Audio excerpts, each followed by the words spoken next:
Why? Yet it works because you don't know how to counter it. So I'm not going to make any predictions. One prediction, folks. You're in for a banger of a series. Best of 5 between Mr. Sausage Man and the Aussie from Down Under. It's Szalami versus Snoopa. Indeed, and we're gonna have a Chinese mirror over here. Left side is gonna be Szalami in blue, right side Snoopa in red. And as we said, it's hard to predict what we're going to see here from these players. We could see identical approaches, we could see something completely crazy, and you already see the first discrepancy between the two. Snoopa's mill is gonna be right on the berries. He's going to be still taking the sheep, but it's also going to be on the berries. Whereas for Szalami, that mill is just right next to the TC. So right now, there is like someone who's been practicing Chinese builds since release that knows they've now got a video they can make about Salami's opening. They're probably molding somewhere in the chat right now. This is what I'm talking about. Like, it's already a weird alteration, right?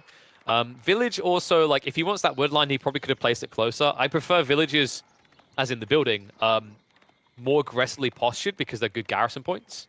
So kind of interesting on the opening overall from Szalami. You know, Snoopa definitely the more standardized. The question mark is whether we're going to see someone try to play full aggro and someone else try to go for like a TC boom, like your El Clasico. And ever since the changes, you know, around how Song Dynasty worked, I was curious to see how people were going to start adapting their build. Obviously, we've still got the patch ahead of us, but I don't know. I feel like the play is actually like you can still kind of flirt the idea of 2 TCs for the Song. But I think there needs to be a little bit more presence, especially in this matchup. Especially when you consider that if we look at this map, because it's the first time we are seeing Rocky Canyon, you tend to get your gold and stone spawn at a harassable point, right? Like, I think they are approachable on both sides. Or at least this, yeah, I think gold on one side, stone especially, actually. Stone seems like it's really exposed. If you check them on both bases, I don't think they're actually protected by default by the TCs. Which is interesting, because I've only watched a few spawns of this, and I'm not sure if that's a consistent thing. Yeah, that's actually exposed. So, like, so what I'm talking about, folks, is if you bring, like, a few spearmen in, you'll be able to kill villages there without risking being attacked by the TC. Which is quite interesting now in a matchup between two civs, well, one civ, rather, that wants to get access to that stone. Other kind of thing to highlight, by the way, the reason why this got called Rocky Canyon, it's a little bit of a bait. It's the rocks in the center. There's giant stone outcroppings there. Rocky Canyon does sound like it should have very long kind of cliff sides, but I remember loading this up for the first time and laughing at how much of a lie it was. Because like when you look at the center, you've got the most pitifully small kind of cliffs on each side. Yeah, they're kind of tiny. So, yeah, it's more about the stone in the middle. Speaking of which, we have quite a lot of good stone deposits when it comes to the neutral ones. For Snoopa, not so favorable for Szalami. He only has like those 2 major deposits close to his base. Everything else is situated closer to Snoopa. Yeah, it's something we were just talking about is the fact that like these stone outcroppings aren't in range of the TC. So I actually think if one of them goes for, say, a few horsemen, or maybe even the cool players actually go archers, because I think horsemen, like, you know, the other players are just going to build racks, right, and you're countered. If you build, like, 3 or 4 archers, which then gives you flexi for Chuginu later, you could just prevent your opponent from gathering stone entirely. That's a big thing for the Chinese, because if you feel like, okay, this is going to be a passive game, this is going to be an eco-focused game, then you're inclined to go for that second TC. But because, as you said, the stone is outside the range of the town center, you could easily just fall to some early aggression from the opponent, whether that's Horseman, whether that's Shukonu. So you really gotta be cautious, and I think you have to scout your opponent very thoroughly over here. Because you miss out on a production building, you could easily get surprised here. Especially if you wanna go for a second TC. So I was kind of like questioning the name of the map, Rocky Canyon, with the lack of rocks. And according to Petito, all other appropriate names were taken. I disagree. You could have simply called it We Has Stone. That's a good name. Or Stone Line. I know, I should go into naming things. I don't know if that's actually a career path. I'm just curious what the other candidates were. I'm genuinely curious. What do you think could have been like the other candidates for this map? How would you call this if you had all the names available? I hope you like castles. It's number 1, right? I'm just looking at how many stone I don't think that map outcroppings name was there are. taken. It might have been just downvoted. How about Castle with a lot of Z's? That's not bad. There's like I remember looking at the EGC maps, by the way, and I'm sorry, I'm going to call out whoever named them. Like, they are such giant baits, right? Because I was just mentioning why this one is, because it's like not true to what you're reading. The other one that we haven't seen so far is Dry River, and it's just like it's a low ground with a bunch of puddles. It doesn't really look like a river. Well, it's dry, as the name says. Anyways, it's going to be professional scouts for Szalami. So that's the key thing here. Snoopa is going to spot that, but this is the first major discrepancy between the two players. Snoopa just goes for that second Town Center Song Dynasty build. He actually went Song Dynasty first, only after going for the second TC. Whereas for Szalami, this is going to be professional scouts first, and only after that, he's going to work his way towards Song. Now, remember that he could easily pop out a couple of horsemen by supervising that stable and kind of try to punish Snoopa. His response to this is just going to be walls, and it might be difficult for Szalami to punish a very greedy build here for Snoopa, which makes me ask you one question. Is it only going to be 2 town centers for Snoopa, or is he going to play 3? I mean, if you build 3, do you actually have enough there for 3? You do not have enough resources for 3 TCs here. Also, this is like rough because Snoopa probably should have, like, actually he has no reason to have not scouted what Szalami is doing. So this just feels like walling for the sake of walling, right? Like there's actually no reason for you to need this. And well, he saw the stable. Now, well, sure, but like, do you not keep the scout in the area to see what happens? In fairness, like this is a hindsight thing, right? Who builds pro scouts? Like, who builds a stable and builds scouts other than Mr. Sausage Man, which is someone we highlighted coming to this series as something weird was going to happen. But like, now that he's seen it, Snoop is probably like, why did I build these walls? Why didn't I build some sort of aggro? Why am I in this game? Yeah, this could work well for Szalami because what he's doing is a fast castle here. You see, his food income is going to skyrocket. He can supervise the mill, and he can also drop off the food with professional scouts. He may have even gotten the food upgrade for the hunters. And that's actually one of the techs that Szalami loves. It's a very cheap tech, and it boosts your food income even more so from the hunt.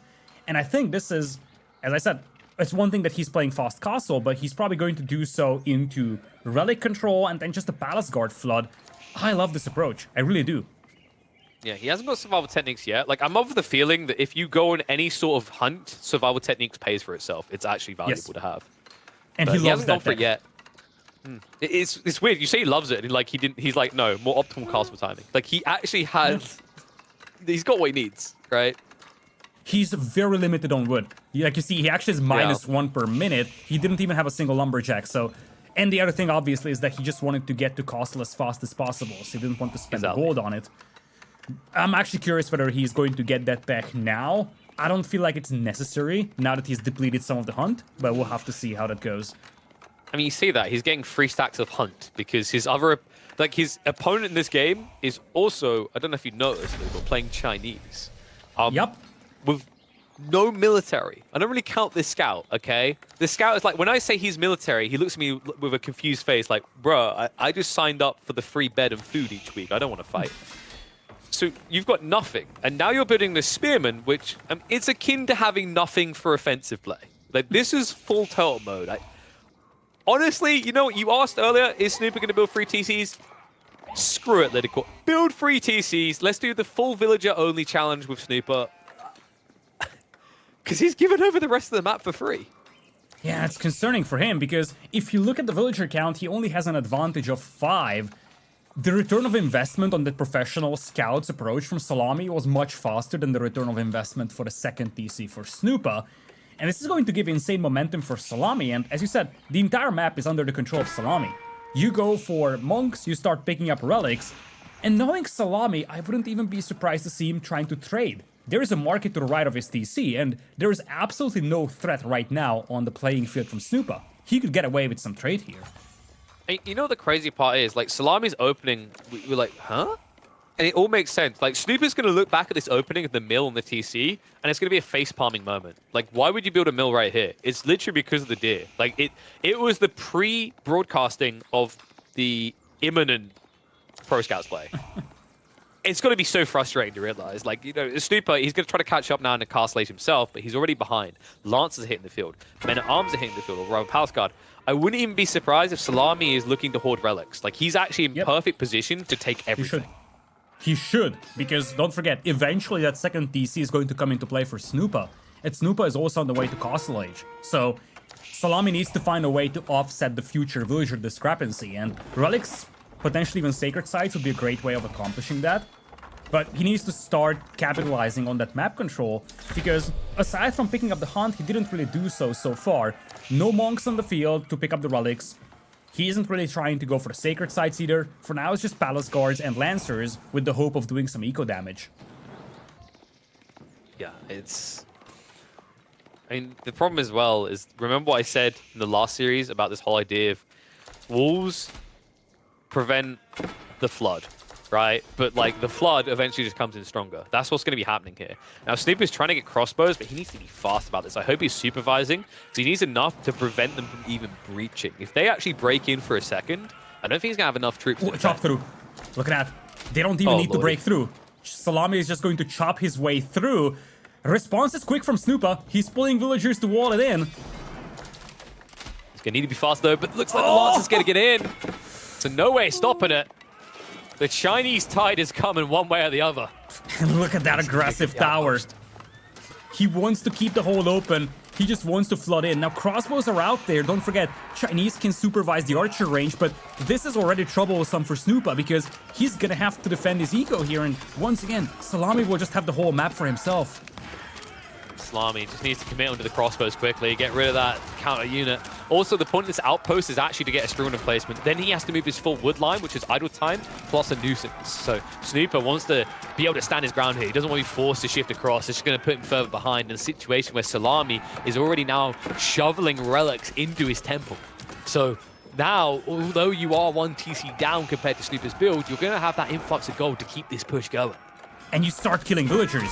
There's the tower that you've been talking about. You manage to pick off a couple of villagers. The army gets cleaned up by the crossbows, but right now Snoopa doesn't have a tool to get rid of that tower. Villagers will have to be pulled. And don't forget, lack of food could be a concern for Snoopa as well. He's forced on the berries in front of his base. If Szalami finds that, that's 3 villager kills. Yeah, and that was the whole point, right? Going for this pro scouts play, the amount of deer you're going to absorb from the map, it delays a risk of Szalami having to rush into farms himself. Snoopa more likely to have to make that conversion. Now, the fortification coming from these outposts is not an easy burn down, a tear down for Snoopa. He's going to have to invest a lot of time. Szalami, in the meantime, if he actually does scout that berry patch, all of a sudden Snoopa's going to have 0 food income. Now, there is no emplacement on this tower, so it's only 2 garrison units inside. There's the fortification, but that by itself won't be enough to keep it alive. Still, though, that's not even the goal for Szalami. This is all delay tactics at this point, making sure that Snoopa can't really capitalize on that second TC. And as you said, when those berry villagers get found, it's disaster for Snoopa. He has the villager lead, but the idle time is massive. Now that he knows about the villagers, this should be the point where he starts to be a nuisance. Even if he's not Snoopa, there's not much left here for him to exploit. 750 food and then done. So Szalami will be fully aware of this. He'll realize that actually Snoopa needs to make a transition, and an expensive one at that. And behind this one, Szalami is prepping his own second town center. He knows fully well that unless he keeps killing villagers, eventually Snoopa is going to have the upper hand in terms of eco. For now, the relics are offsetting some of the difference, though Szalami is only just now bringing back the second one. But he needs that second town center himself, and he knows it. Notice that Szalami's getting a little bit paranoid. He's wrapping south with the Palace Guard. Part of this is for the breach over near the TC. The other detail is he's worried about that ball play. He wants to know if Snoopa is trying to extend himself before going into farms. If not, he knows he's going to have a stronger timing in the next 2 minutes than what Snoopa can achieve. Now, Szalami, don't forget, he was behind in eco for quite a while, and if you look at the amount of resources when it comes to destruction at the bottom left, the value destroyed by Snoopa is much greater. Szalami has been trickling in palace guards and knights into crossbows, and it's starting to have an effect. Szalami is down to 17 army, and he's been losing unit after unit. Yeah, but Szalami's got like a bunch of flood points in, as you're noticing, as Snoopa opens the door for him. But on top of that, you saw that shift in the center. right? It's only crossbows out here. Now, Szalami is prepping a nest of bees. If he gets over there and blocks this, you know, that eco lead that Snoopa's built, it's gone. Because I think there's almost 20 villages out there.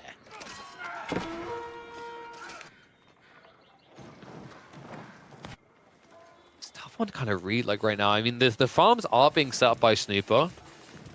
As long as these villagers get away after gathering this, I think he's actually in a better position. Yeah. But if Szalami does sniff this out, which he saw, one of his palace guards should have ran close enough to see this, then he could actually just put the brakes on Snoopa's plan entirely. Yeah, I agree. I think at this point, Szalami, to a certain extent, is on a timer. He still only has 2 relics, and Snoopa is going to have 1. And don't forget, now Snoopa is up by 20 eco. Szalami could easily afford a second DC, possibly even a third one, but that's a different story for the time being. Needs to keep his siege alive, because that's a tool to deal with those crossbows.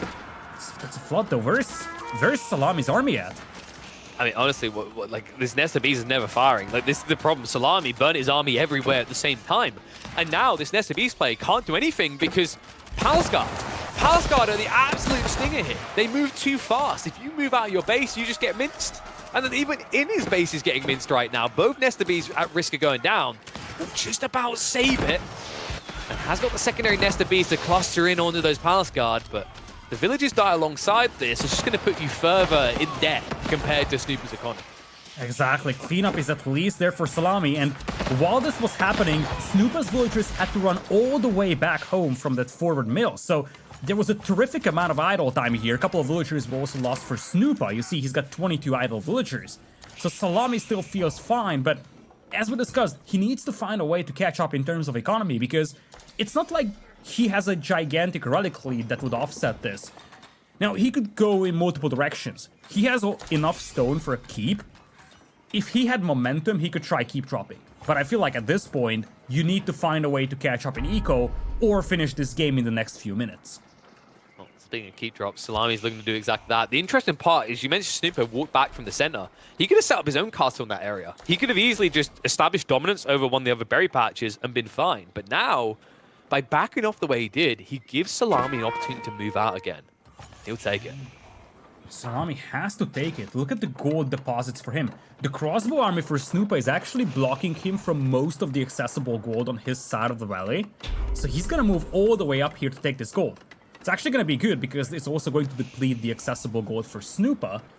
But it's not the most ideal gold mine location for Szalami by any means. Szalami with the triple! What? And the crazy part is that Snoopa hasn't actually been investing in more Palace Guard. His eco is kind of fallen flat, right? He hasn't set up enough farms yet. That's put a burden on him. And that's why this play works. Szalami shouldn't be out here in theory, but he knows what we know. There are just not enough Palace Guard to keep him at bay. Exactly, and there is little food for Snoopa to work with, and things will get worse for Snoopa soon. He's depleting the forests, so even if he's able to set up his farming eco, which is happening as we speak, there is going to be a different challenge now for him. It's going to be wood control. Now, there's a tiny forest to the right that's walled off, and there is a major forest to the north, but it's going to be a make or break there. If he can't hold that forest, he's going to run out of wood completely. And that's why he's got a castle here. A castle that isn't countered. Szalami, yes, he has Nest of Bees, but no trebuchets, no rams. So, an opportunity for Snoopa to get vital resources into the bank here. And interestingly enough, he's actually now building into religion himself. Right? Like, there was only one relic to grab, which is why it was a little bit surprising. I guess Snoopa just sees this game going late enough that it'll return the value. But now, well, he has two sacred sites too, so some of that relic gold is offset. He's never getting the third, though. It feels like it's an interesting play. I think Snoopa, when he built into it, he probably built into it with the intent of still being able to get 2 or 3 relics. But you're right. Now with the Sacred Site control, he is at least going to get a little bit of extra gold in the bank, which is important when you consider that Snoopa doesn't have easy access to gold. His vein at home is about to exhaust. Nest of Bees. Springle's going to be sniping him out, though. Szalami, he got tunnel visioned here. Yeah, he get baited. He didn't see the Springles. Keep in mind, folks, it's difficult to see over the forest. I think he saw the villagers, but he didn't see the Springles, at least from that angle. Whereas for Snoopa, he's got a tower. That tower gives him vision to snipe the nest of bees. Look at this. Szalami has no idea what's behind that forest. Now compare that to what Snoopa sees thanks to that tower, and you see how Snoopa is able to snipe down those nest of bees from the distance. Basically got eyes from the skies, crafty bugger, and now Snoopa. Able to keep those nested bees at bay is critical ingredient to his success here. Now moving out, looking for a castle drop next to the proxy base of Szalami. This will also draw all attention away from any northern expansion he now commits to, which is what he's doing. Remember, Snoopa, he was running out of gold. He needs to access that northeastern side, and this will be the prime distraction to make sure he gets it for free. Yeah, if this pressure works, Szalami is going to have to pull a lot of villagers all the way back home. And look at the distraction. That's a lovely one. It's going to be more than a distraction. Snoopa's actually primed 2 Raxes in that back corner, so he's going to keep pushing units at the back of Salami's base. And Salami's whole army is on the offensive. Exactly. Imperial Officer getting picked off, and now there's a lot of value here. Tremendous idle time. Bloody blocking also coming into play. A lot of villagers falling for Szalami. Losses he can't afford. He's still playing one town center. And at the end of the day, now we're looking at a 50 eco lead for Snoopa. I feel like the window is closing very rapidly here for Szalami. He's up to a second town center, but is it coming too late? He's still open, right? That's the brilliance of what Snoopa done here. You know, it kind of looked a bit flimsy the way he goes to this full turtle mode, but you hit it on the head earlier on. Szalami just kept committing units into their death, into the base, trying to breach an unbreachable. And that's why Snoopa's defensive format actually worked brilliantly. So now when you get to this stage where both players can commit things on the flanks, one is protected, the other is not. And Szalami has no easy way of now committing villagers to build those defenses, considering he's at risk of being doubled up in villages. I think the storyline of the game is stalled by the bottom left once again. Look at the worker kills. 9 villagers were killed in this game by Szalami, despite the fact that he's been the aggressor the first, let's say, 15 minutes. On the other side, Snoopa picked off 25, and he also had a second town center for a lot longer than Szalami did. So at the end of the day, despite the fact that Szalami invested so much into that initial push, so much to punish the 2TC build, he wasn't really able to. And on the other side, not only did Snoopa get away with that second TC build, he also was much more efficient, threatening the economy of Szalami. That's a tough one now. Szalami has to invest into trebuchets. When you're playing against Palace Guard, this doesn't feel good. He doesn't really have a defensive line to protect. Right, he's got 2 nested bees, he's got a decent amount of crossbows, but it's kind of same on the other side. Like, I actually think this Treb play is forced, but it doesn't feel good for him. In fact, Snoopa, still having so many Springles, could even just shuffle in range and snipe them out with that instead of committing the Palace Guard. I think there's more Raxes being built up there as well, by the way. Snoopa didn't stop at 2, so he's going to protect. He's going to like protect his play, right? He's not going to reveal it, but then he's going to hard commit. I love it. Szalami has no idea, and Imperial Age is coming in. I would actually love to see him stop that trickle. Wow. Right now, his rally point is set to the wood line of Szalami. I would wait until you have like 10 and then push in again, because if you keep trickling in, Szalami is going to realize that there's a flank out there. Right now, he has no idea. And Snoopa is going to get bottle hardened and the elite upgrade as well. So soon those Palace Guards will be even more intimidating, and Szalami is nowhere close to Imperial. He simply doesn't have the eco for it. Honestly, I'd love to see Snoopa just get his hands on Yuan, get the extra movement speed, because then crossbows don't count a Palace Guard anymore. With the elite tech upgrade over Carthage unit and the movement speed, you just can't break off, right? You just get shredded. That's a good point. Having the Imperial Academy in the middle would also give him a ton of vision, so it would be difficult for Szalami to engage at any time, because Snoopa would always know the exact size and composition of Salami's army. Yeah, the Imperial Palace is pretty godly, right? Like, yep. these type of map sizes, like, it covers, I think, a 1/5 of the total map with line of sight. It's actually insane. So, like, if you place it in like a corner sector, you can more or less see the entire sector. It's an absurd landmark. It's such an underrated element of that particular landmark. Yeah, it looks like we have a charge on the south. This is once again on the north, just a distraction for Szalami. But yeah, there it is. Palace Guard is just charging in, getting rid of all the gold miners. Szalami's eco ripped apart. He's just down to 60 eco. His lumberjacks are fleeing for their lives, and I feel like this could be just one last hurrah from him here in the middle. Where are gold? Because that's the other issue, right? Szalami doesn't actually have much in the way of gold outside the passive gathering, right? Like, so he's got the relics. That's the only thing that he's got working for him. If he wants to surge into a tech up, that's going to require an immense amount of gold. Remember, elite tech upgrades are not cheap in the gold department. The tech up itself is not cheap. Well, as you mentioned, he hasn't got many villagers to do the gathering with in the first place. He's being chased around. Right now, it's a game of duck, duck, goose, and he's always seeming to come out as the goose here. push in is going to be slow as well. Keep in mind, he's got to get through those walls. There's plenty of time to react. And Snoopa with the full production lines, he can easily push out an army to counteract this push from Szalami. Yeah, at this point, Szalami is all-inning. That's his only hope, but this is never gonna work. His army is just way too small for this. Spring Walls will get picked off. You see, he's not even focusing on his eco at this point. He's either busy typing GG, or he's just busy focusing that army in the middle, but he has given up on focusing on his eco. It's one last hurrah, but good luck trying to landmark snipe Chinese. That's not gonna happen. I think Szalami at this point is just pulling up the patch notes, reading the changes, and looking forward to a different time when this isn't what he gets. Of course, Chinese aren't going to really be changed much with the upcoming patch. So sadly, it might be more the same. But an interesting opening for Szalami, for sure. You know, it's a crafty build. But maybe the execution needs some work. You know, the commitment felt a little bit overzealous with not much rewarded to him. And now, with his full siege battalion being sniped out like this, it feels like it's just a matter of moments before Szalami is done. Exactly. Even Sacred Site Victory is now coming in for Snoopa. He's got all three Sacred Sites. He has no food income. Like, okay, you know Szalami. He's your boy. He's talking a lot.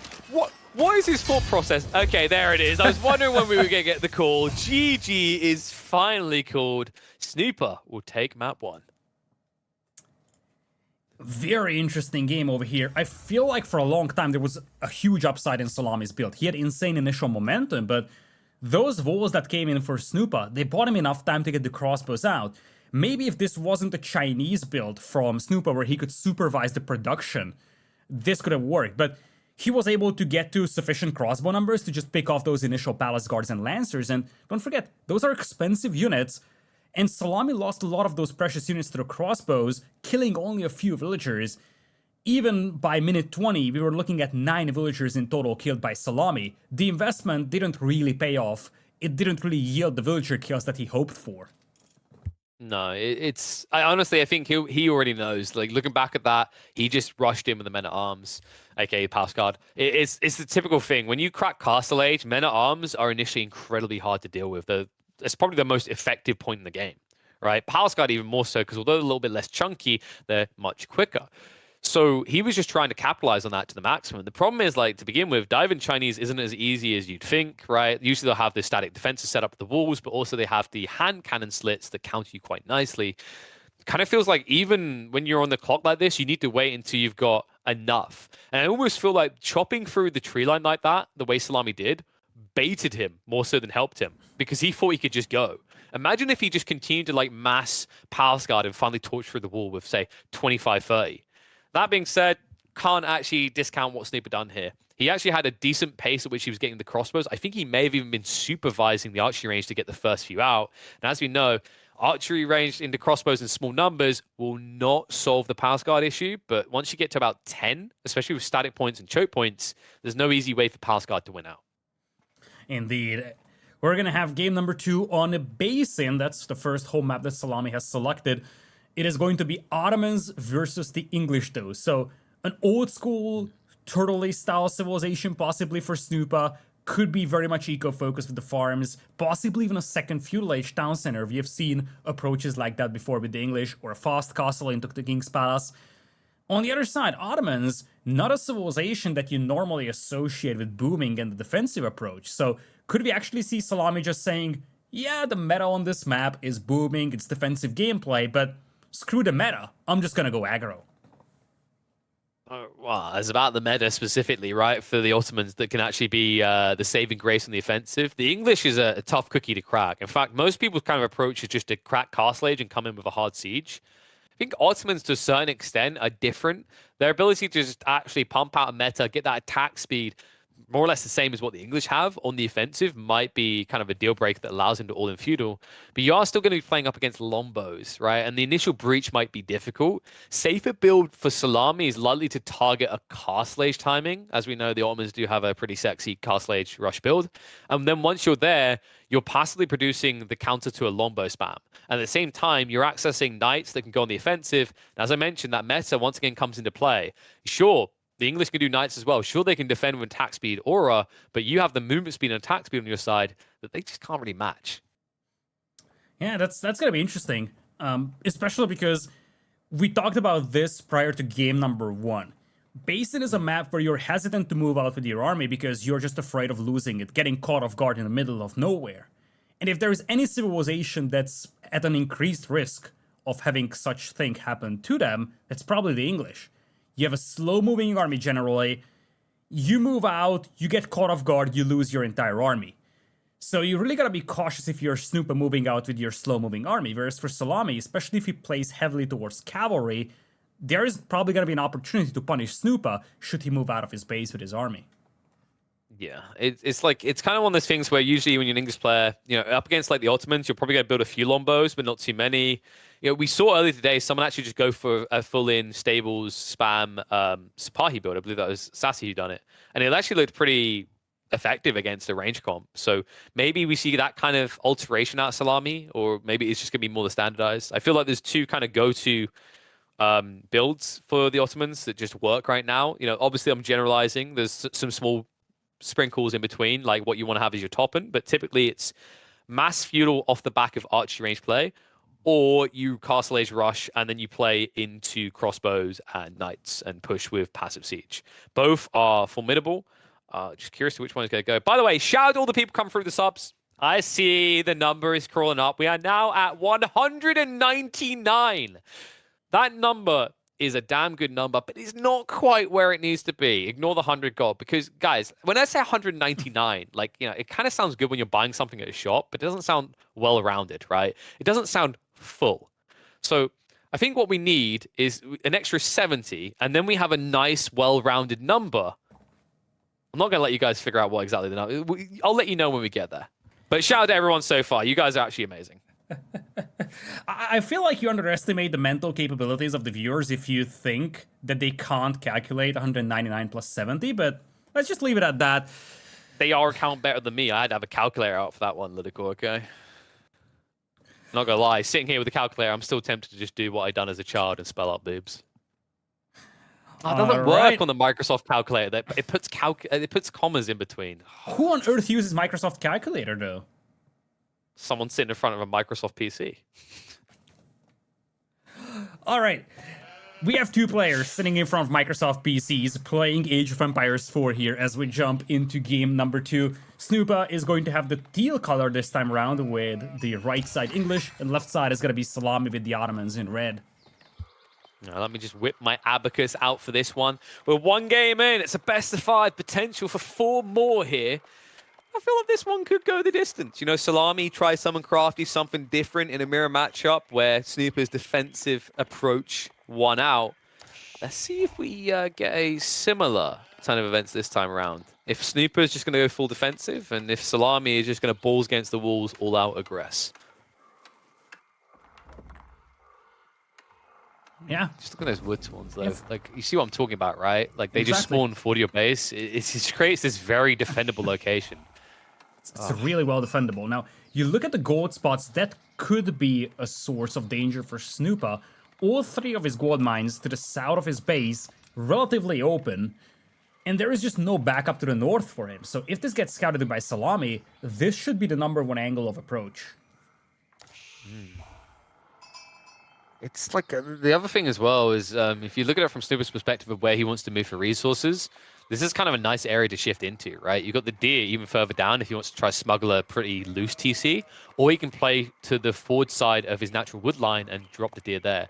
I think actually if Snoopa is thinking about a double TC build, you want to do it on the deer. It's the optimal way, because in this matchup, if you're trying to play a little bit greedy as the English, you have to acknowledge the Ottomans' castle age timing, so you want to be optimal yourself. And as we've seen in the past, the best time you can get on a castle age double TC build doesn't involve building farms, it involves going straight for the deer. Yeah, that's going to be an exposed deer patch, though, so it remains to be seen whether Snoopa wants to go for it. So far, no signs of aggression from Szalami. He's just going to play straight to feudal. Now, there is an interesting question here. Could you see the Sultahani trade network being utilized? Technically, if you assume Snoopa playing defensive, or him just not willing to risk moving through the middle, you could justify trying to play around with that trade network. We've actually seen that trade network being used today already. Not in this set, but the one prior. It's nice, but like, is it better than getting a faster castle timing, right? Because I think the Minaret Madrasa... Really? Szalami doesn't agree though. He's going Madrissa. So like the gathering rate on the Madrissa, if you think about the food influx you get versus 2 traders gathering gold, like it's a nice idea in theory, but the problem is that the market is spawned in the wrong place. Yeah, sure. Right? Like it's right next to your base. I like what you're trying to think of, but I think the only way that is viable, and it kind of goes back to like why it kind of worked on Canal, is if you have a trade point that's at least 2/3 across the map. Yep, And in I this agree. situation, Szalami doesn't have that. I agree. I think the thing is that if it was other players, I wouldn't even consider it. But you know how Szalami and Snoopa like to kind of bend the meta. So for Szalami, you never know. But I agree with you. I think it's just a safer approach. And especially because you know Snoopa is going to scout it, it's relatively easy for Snoopa to respond to that. He can just play fast castle himself into a second town center, play heavily on the farms, and then that trade isn't going to kick in time. So I agree with you. I think there is just a much better return of investment initially on that Madrissa. Oh, and cool detail here. If you actually look at Szalami's base, you'll notice he built the Madrissa on the west side of the TC. Typically, the optimal place for a Madrissa drop is the southeast side, so you're close enough to fully, like, quickly garrison your villages, right, when they become harassed. However, one of the key exceptions is when you're playing against English. When you're playing against the English, the longbow range means you could still lose villages before you can react. So you want to have it on the defensive side of your town center. So what I'm saying here is when you get into a game against the English as the Ottomans, if you aren't on the east side, GG, no re, go next. Would you look at that, though? Stone being mined by Snoopa. And it's quite a lot of villagers committed, so it's not just going to be for arrow slits. There's a second town center on his mind, and I'm not against it. I'm not against it at all. Yeah, but check his vision. He didn't go for the southeastern stone outcropping. Like, there's nothing up here you want to drop a TC on. Yeah, I agree. So I don't think it's going to be a northern TC. I think... Okay, I think he was trying to hide it, right? Maybe. Very possible. Or maybe he was afraid that there could be aggression coming from the south. Like, keep in mind, all 3 of his gold mines are to the south. If Szalami wants to play aggressive, that's probably the best angle for him to attack from. So if you want to make sure that those stone miners aren't getting caught in the middle of the battlefield, the northern stone mine might actually be better. Yeah, it's so... Like, my thought process is by going for that stone outcropping, it's less likely to be scoured. To your point of aggression, I think Snoopa shouldn't be too worried about that. It's possible, but it would also feel weird if Szalami opened with a military school against the English, because the only thing you're going to push is spearmen, right? And there's always going to be longbows coming. Also, if one spearman shows up and there's villages there, they just pull out their short bows, right? They just kill him. So I think he was just trying to hide the fact he's going secondary TC until he's ready to drop it. Yeah, that's a good point too. You won't necessarily be scouting that part of the base for Snoopa, so that's probably part of the equation. Anyways, he's going to play second TC, and there it is. It is going to be forward on the hunt and the gold. Risky town center placement, but don't forget, he's going to have a network of castles. He can reinforce this with longbows, so unless Szalami has an actually dangerous force to threaten this with, this is going to be a safe spot for the time being. Well, it's actually a brilliant move by Snoopa, because he went for a few longbows first. Szalami has to address that. Also, if you check those 2 longbows remaining, he set up palings. So you can't easily breach them, right? Like, the moment he tries to go in, he just laughs at him. He knows he's going to lose these longbows. It's pretty obvious. But the time it's buying, keeping Szalami on the defensive means you can go for a TC. And also, good timing there. Snoopa gets cleaned up just in time for Szalami to hide the fact that he's also going for a secondary town center. Yes, Szalami started mining stone too. Now, here's the big question. Snoopa's scout is far away from Szalami's base. Szalami, I think he's going to have a better chance of finding that town center. In fact, he's going to find that in a matter of seconds. When will Snoopa find out about Szalami's TC? Well, that's true, but it's also not a high-value TC, right?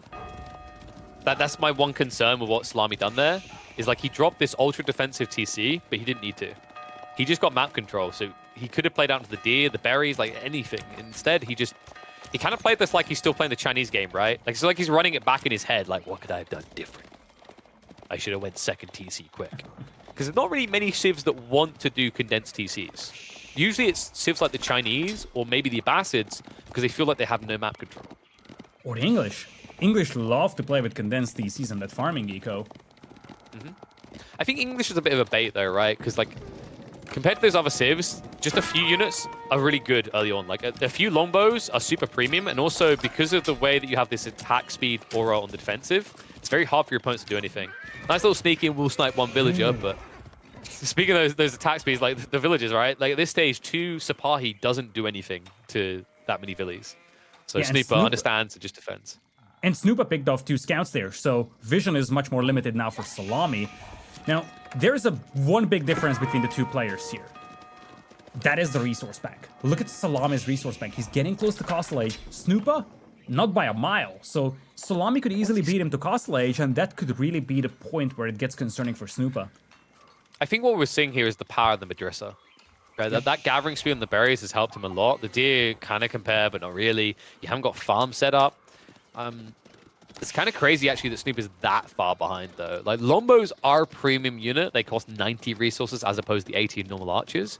But on the other side, Szalami did build, like, what, 2 scouts, 2 of the Sipahi, and they were out of a stable, if I'm not mistaken. So he didn't have passive production happening here. Yeah, and Szalami is also much more aggressive balancing his eco. Look at that. He only has food and gold gatherers. You can see that on the income per minute. Snoopa is working with a much more balanced economy. He still has some lumberjacks. So part of the reason why Szalami has the timing advantage into Castle Age is because he aggressively pulled off all workers to food and gold just to be able to reach Castle Age as soon as possible. And you have to keep in mind, right, Snoopa, although he didn't lose too many villagers when the Sipahi came in, they were still idling to attack back, right? And that kind of delayed him just to get back on wood again. And I don't really think he needed that many people in the first place. He's also not going in for wheelbarrow. That's going to once again slow him down. I think this is more of a reactionary phase because of the lack of food and gold, right? So the balance doesn't make sense to not get wheelbarrow at this stage. He's also setting up farms. This means that Snoopa's timing will be delayed compared to Szalami. But if you play a long Castle Age, he's going to be a lot more confident about the state of affairs. For sure, he will be. And don't forget, he could think about going for the King's Palace as his Castle Age landmark. That would give him a 3rd town center, so he would once again start building up an eco lead. We'll see if he actually wants to go for it, though. Like, usually when you do a double TC build like this in the English, you do White Tower. By the way, a little kind of hint for people, little tip for people with the upcoming patch to change to White Tower. That build's going to take over. It's going to be a flood storm of spam because White Tower, as it functions right now, it's a military building of everything in one. Obviously, the upcoming patch is going to be 2 military buildings in one. Usually, when you go for 2 TCs, I feel like 3 is stretching it with your eco, usually where it's at. And it also just means you don't have anything to defend with. Exactly. Oftentimes, you see you yourself being the defender by the time you get to Castle Age. You're under attack, so that White Tower is out there oftentimes to hold back that initial Castle Age push from your opponent, and there it is from Snoopa. This being said, we have seen players going for the King's Palace, going into Castle Age, just playing ultra greedy, but for now Snoopa is just going to play a little bit more defensive with the White Tower. It's going to be an interesting position for that building, because it's not going to directly defend the expansion town center, but obviously didn't want to move deeper into the middle of the playing field simply because he simply can't afford to risk not having that building completed. Yeah, but it like bridges the gap between your primary and secondary TC. It also ensures that you have a way of getting network of citadels. Like, Snoopa's goal is to play defensive. It's kind of his whole way with this series so far. Obviously, we've only seen one game, but the last one was he turtles, Szalami tries to kill. And it makes even more sense when you pick this civ. Like, English are renowned for this. The strongest civ in the late game. That's exactly where he wants to try and get. It's just a matter of weathering the storm in the meantime. You know that Szalami is going to come at you aggressively with a comp of heavy cavalry and crossbows. You just really need to prep a very simple counter of spears and longbows to hold on. And the cool thing is, on a map like this, there's plenty of wood to enable that. Szalami is going to work for his relics. Yeah, but he lost one of the imams. And he spent the Vizier point to get that, by the way. That's why he had 2 imams out. He was trying to move out aggressively, and he got punished. Yeah, he's trying to play something very similar to the previous game, this time around with a smaller villager deficit. In fact, it's just a 1 villager discrepancy between the 2. But previous game, he was a little slow getting those relics. Let's see if he's going to try and accelerate that process a little bit. Obviously, it's not going to help that you've lost one of your imams. But for the time being, Snoopa doesn't have a single monk to collect relics with, but he's going to have a couple of knights, and would you look at that? Szalami wants that trade, but he doesn't want that with the feudal age approach, he's going to try and delay this. I don't know. It makes more sense, right? Like, it does. Think about the trade-off. So you could have built a Sultani trade network, and you would have had this terribly placed trade drop-off point. Yep. Versus the Madrissa gathering speed. Like, I agreed with your plan, but it just doesn't make sense in the opening, right? Madrissa in the short term gets more, so I'm actually much happier that you've done it this way. I agree. I think Madrissa is the way to go. The reason why I'm somewhat skeptical about this trade now is because it's not like he's going to be the aggressor directly when you look at the army numbers, and it's also not like he's going to be the fast-moving, high-mobility player with those knights roaming the map and picking off the second imam. His trade could get raided very easily, and he might have a tough time defending it.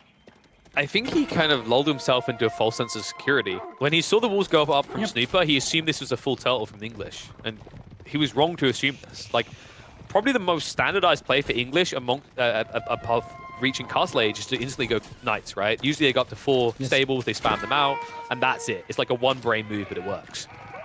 So how have you not walled yourself in any way to anticipate this? Yeah, keep something else in mind. I don't think Szalami has seen, in fact, I'm certain that he didn't see the Castle Age landmark of Snoopa coming up. For what he knows, it's walls, and it could very well be the King's Palace behind it. So, in Szalami's perspective, he could be thinking that his opponent is on 3 town centers and he's only on 2, so he needs to find a way to offset that discrepancy. And that might be part of the reason why he is hurrying to set up the trade. But that's not the case here. Snoopa is not playing passively, as you mentioned, and the eco of Szalami is going to be under some pressure. You see the next wave of knights moving in the middle just now. He's kind of peeling him back right now, right? Playing away from the crossbows wherever he can, sniping villagers coming out into no man's land. The funny part is, like, Snoopa's reaction of knights is forced by what Szalami should do next. Szalami should be full offensive, but by trying to flirt with this idea of trade, he's now weakening his own ability to hold the mid-map. Trade that has been spotted out, so once he begins it, Snoopa knows exactly where to target. And Szalami, until these walls go fully up, I don't think he can even begin trading. Yeah, that's the problem. Right now, he's got 9 knights on the playing field, but it's not like the map is secure for a trade. Now, keep in mind that it's not like Snoopa's got a gigantic army, and look at this, Network of Citadels will come in, but army numbers aren't impressing me from Snoopa, versus for Szalami. Now he's popping down those production buildings. The military academies, just as much as standard production buildings, he's up to 11 knights. He's gonna have a nice composition of knights and crossbows. These wars might not hold for long. Yeah, but like they're gonna hold long enough, right? Because you've only got knights. This is always the issue with spamming knights like this, is if someone walls, it is actually very effective. Think about it mathematically. For the amount of knights he built, he could have had double the amount of men-at-arms. Men-at-arms and knights do the same amount of torch damage, same attack speed. There's no difference there, right? So your ability to breach is actually slower than what it could be, and the flexibility you get from the unit is the trade-off. But that does mean that a defensive formative like the English can hold against you. So instead, Szalami has to wait until he has ample troops to even think about breaching. Yeah, but he doesn't need to breach, because you see, he's getting the relics now. That is the 4th relic he's bringing back home, and even more so importantly, now the trade is secure. Him being the aggressor means that Snoopa can't leave his base, and this allows Szalami to trade, or at least is it secure, the story Lidakor? on the paper. Beautiful raid by Snoopa. He snuck out. Even the wildlife is against him. Like, that's the thing. The moment you said that, like, my ears pricked up because I was like, this is still not walled. But Szalami is trying to commit in. And this might be the perfect move because Snoopa, you know, he's feigning offensive play. He's feigning strength when he's actually quite weak. Yes. He's trying to build the spears now, but that's going to take time. And it's only just a handful of longbows and spears to stop this. We're talking about 15 knights for Szalami, supported by quite a few crossbows. And the thing is that at this point, Szalami just needs to focus the villagers. He can just detach a couple of knights and raid. That could be enough by itself.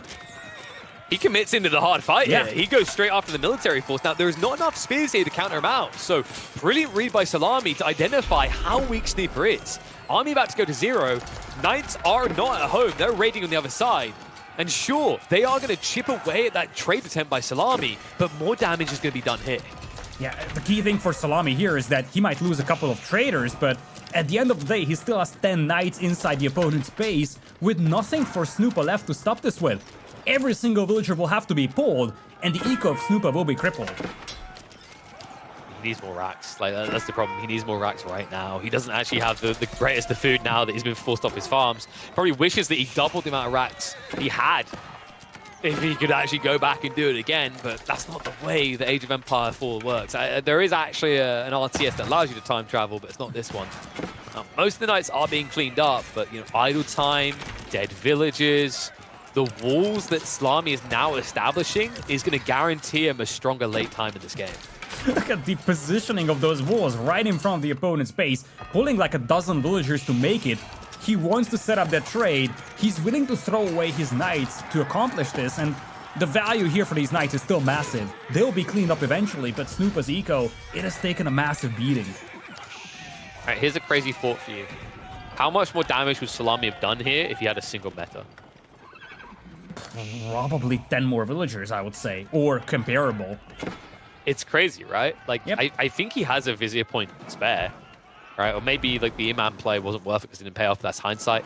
Like, but even just having the attack speed aura here, he would have even contested the English knights that came back to defend. He would have killed more spears quickly, had a few extra knights. It's kind of funny when you go for these type of builds that are different from the established build, how easy it is to forget such a prime unit. The meta allows you to compete with network of castles. Of course, we're dealing with network of citadels here, but at least gives you some sort of boon on the offensive, and he still doesn't have it. Yeah, now he's going to target the TC. I kind of love it. You just want to reduce the recovery potential of Snoopa over here, and that's the expansion TC. It's not super strong. It's already down to 50%, and the Knights will be committed to try and keep this alive for Snoopa. Snoopa, who really needs to get more farms going and less pickaxes handed out amongst people. Almost 2k gold surplus and no way of really spending it. Food really is his limitation here. Also would benefit from more production. Trying to protect that TC, close to actually being dealt with. Feels like it is going to be going down, no way of stopping that. But Snoopa behind this, he needs to rebalance that eco because he's sitting on way too much gold. Yes, Snoopa can't save that town center. He's going to clean Szalami up over here, but the value is great for Szalami. In fact, it's even going to take a little bit more effort than anticipated to clean up Szalami's remaining forces. It's a cleanup in the end, but the price you pay is massive. Your army is gone, your eco has taken a massive beating, and don't forget, your map control is limited. Szalami is sitting on 4 relics, 2 sacred sites, and now an untouchable trade. Is it me or is Snoopa rather still only on 2 racks? Because like quite he needs so many spears, and it feels like there really isn't many. Okay, 3 racks. Yeah, he had one at the start, but like he's got those 2. Yeah, this is. I feel like you probably want to be 4 or 5 at this point. Now, I know the crossbows deter you from going into men at arms, but you just mass spears, right? You just kind of like forehead, big brain this, just like spam spears and win. Spears plus Lombos is formidable with the English at this stage, especially with the comp that Szalami's running. A little bit of a surprising oversight. I think he got kind of like pushed into other areas. It's kind of crazy to think how better off he'd look if it wasn't for all this extra gold he's sitting on. Like, he had 2k gold surplus. If that was wood instead, he would have had additional buildings to push units out of. He would have had additional farms to enable the push from those buildings. But instead, Szalami's gaining more ground as a result of this play. Yeah, economy numbers now in the favor of Szalami and the efficiency as well. Look at that, 2.4k gold per minute and a massive map control for Szalami. He won't be able to secure the 3rd sacred site that is way too close to the base of Snoopa, but he doesn't even have to. He's more than happy sitting back, and you see he's now adding Janissaries out here, anticipating more knights to be added by Snoopa, but in reality, Snoopa is just switching fully into men-at-arms. Yeah, and that means Janissary is actually still a decent play. Like, if he was running them to Lombos, it's rough, but it seems Szalami's reading the situation as Snoopa hasn't actually been increasing his Longbow count much. Why would he, right? Like, the crossbows aren't really coming too deep, you're up against knights, Longbows don't really make much sense. So Szalami just has a brilliant read on this. He's just 2 steps ahead. Now as he maneuvers up, his goal is simply to force a Sacred Site tick down and force Snoopa to come out, something that we know the English don't like to do. Yeah, once again, push coming in here. And, well, not much for Snoopa here to hold this with. Notably, the blacksmith upgrades are also in the favor of Szalami. And actually, could Szalami be thinking about trying to cap this 3rd sacred site at this point? Feels like it. I mean, I think he's hungry for war right now, surprisingly enough. Like, he can decap it at least, get rid of the gold, but he hasn't got enough to win the main fight. What he does have is finally metas arriving. will allow him to trade a little bit more favorably, even when Snoopa's on the defensive. And he's going to be defending the backside of his base, because those Knights wrapped straight in and ignored the main battle. Yeah, curious decision by Szalami. He could have won this main fight with the Knights. Instead, he wants to continue doing eco damage, and he does so. A lot of villagers have to be idled. He spots the second town center, but he has to flee from the main battle. Most of his army that was left out there being just Janissaries that weren't really the unit to deal the man-at-arms with. A little bit surprised he didn't peel on the metas to go with the Knights. So it just allowed him to clean up anything that comes to contest him. Just wants in like small calibrations like that, but glad he's finally using that meta. It's what's going to allow him to break this game. You know, Snoopa's been able to defend barely off the back of his attack speed or advantage. Now, although he still has an edge in terms of percentage, you've negated a big chunk of that. You've turned network of citadels into network of castles again. Exactly.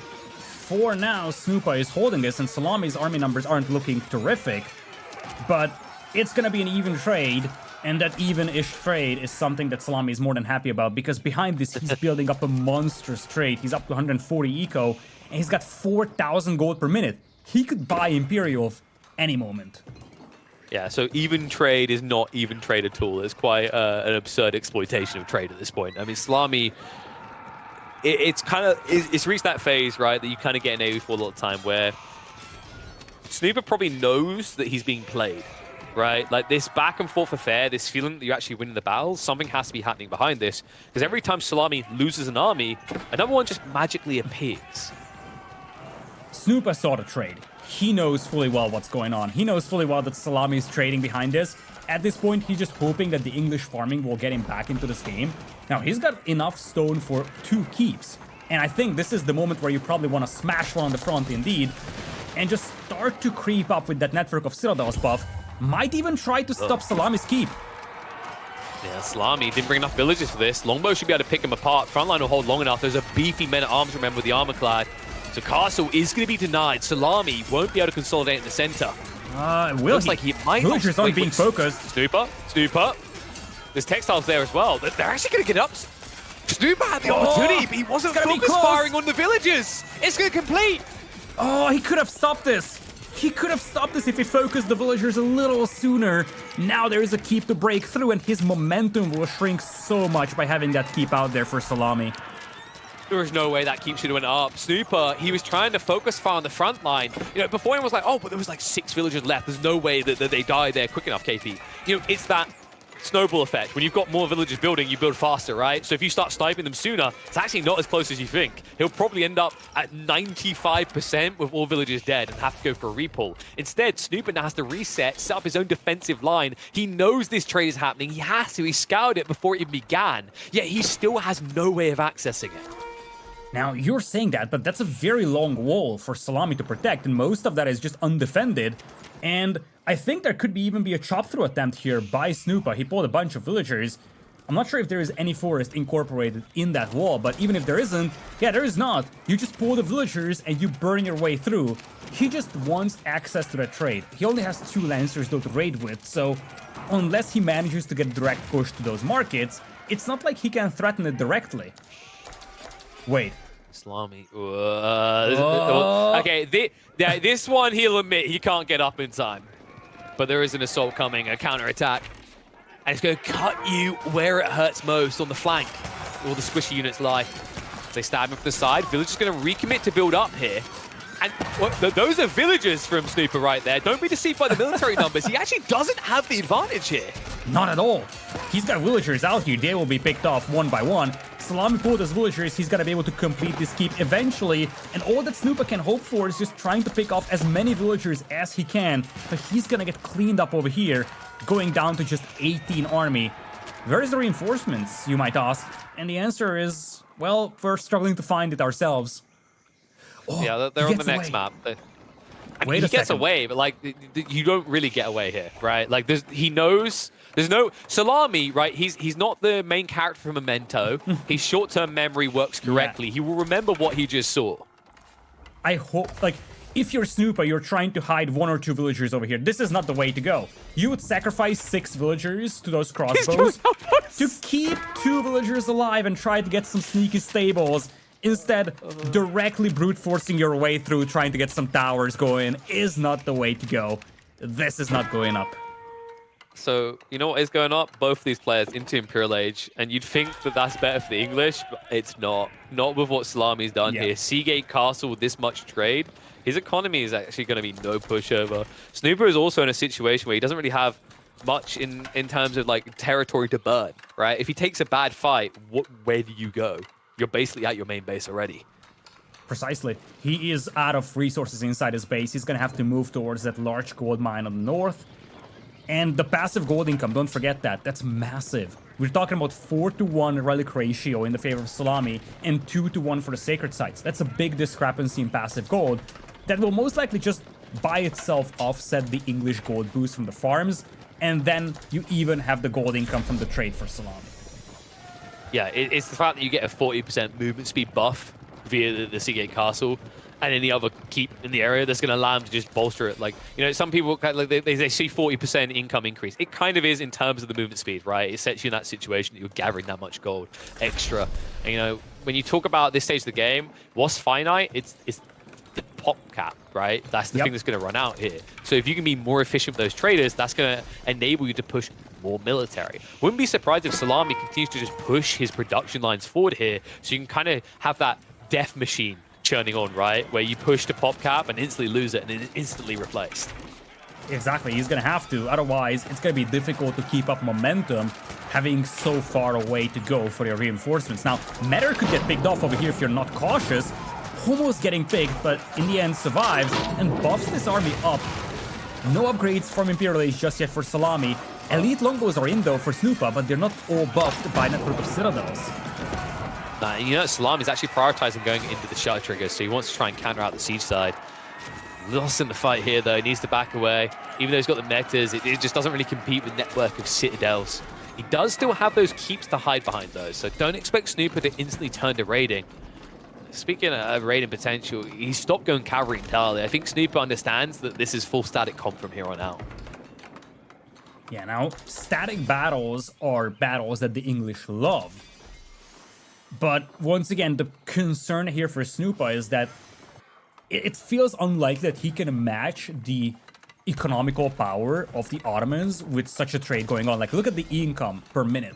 5,000 gold per minute for Szalami, 2,000 food. Comparable food income for Snoopa, but just a fraction of the gold income that Szalami has for him. And eventually, Szalami could just spam the buttons, flood army, and slowly grind down Snoopa's opposition.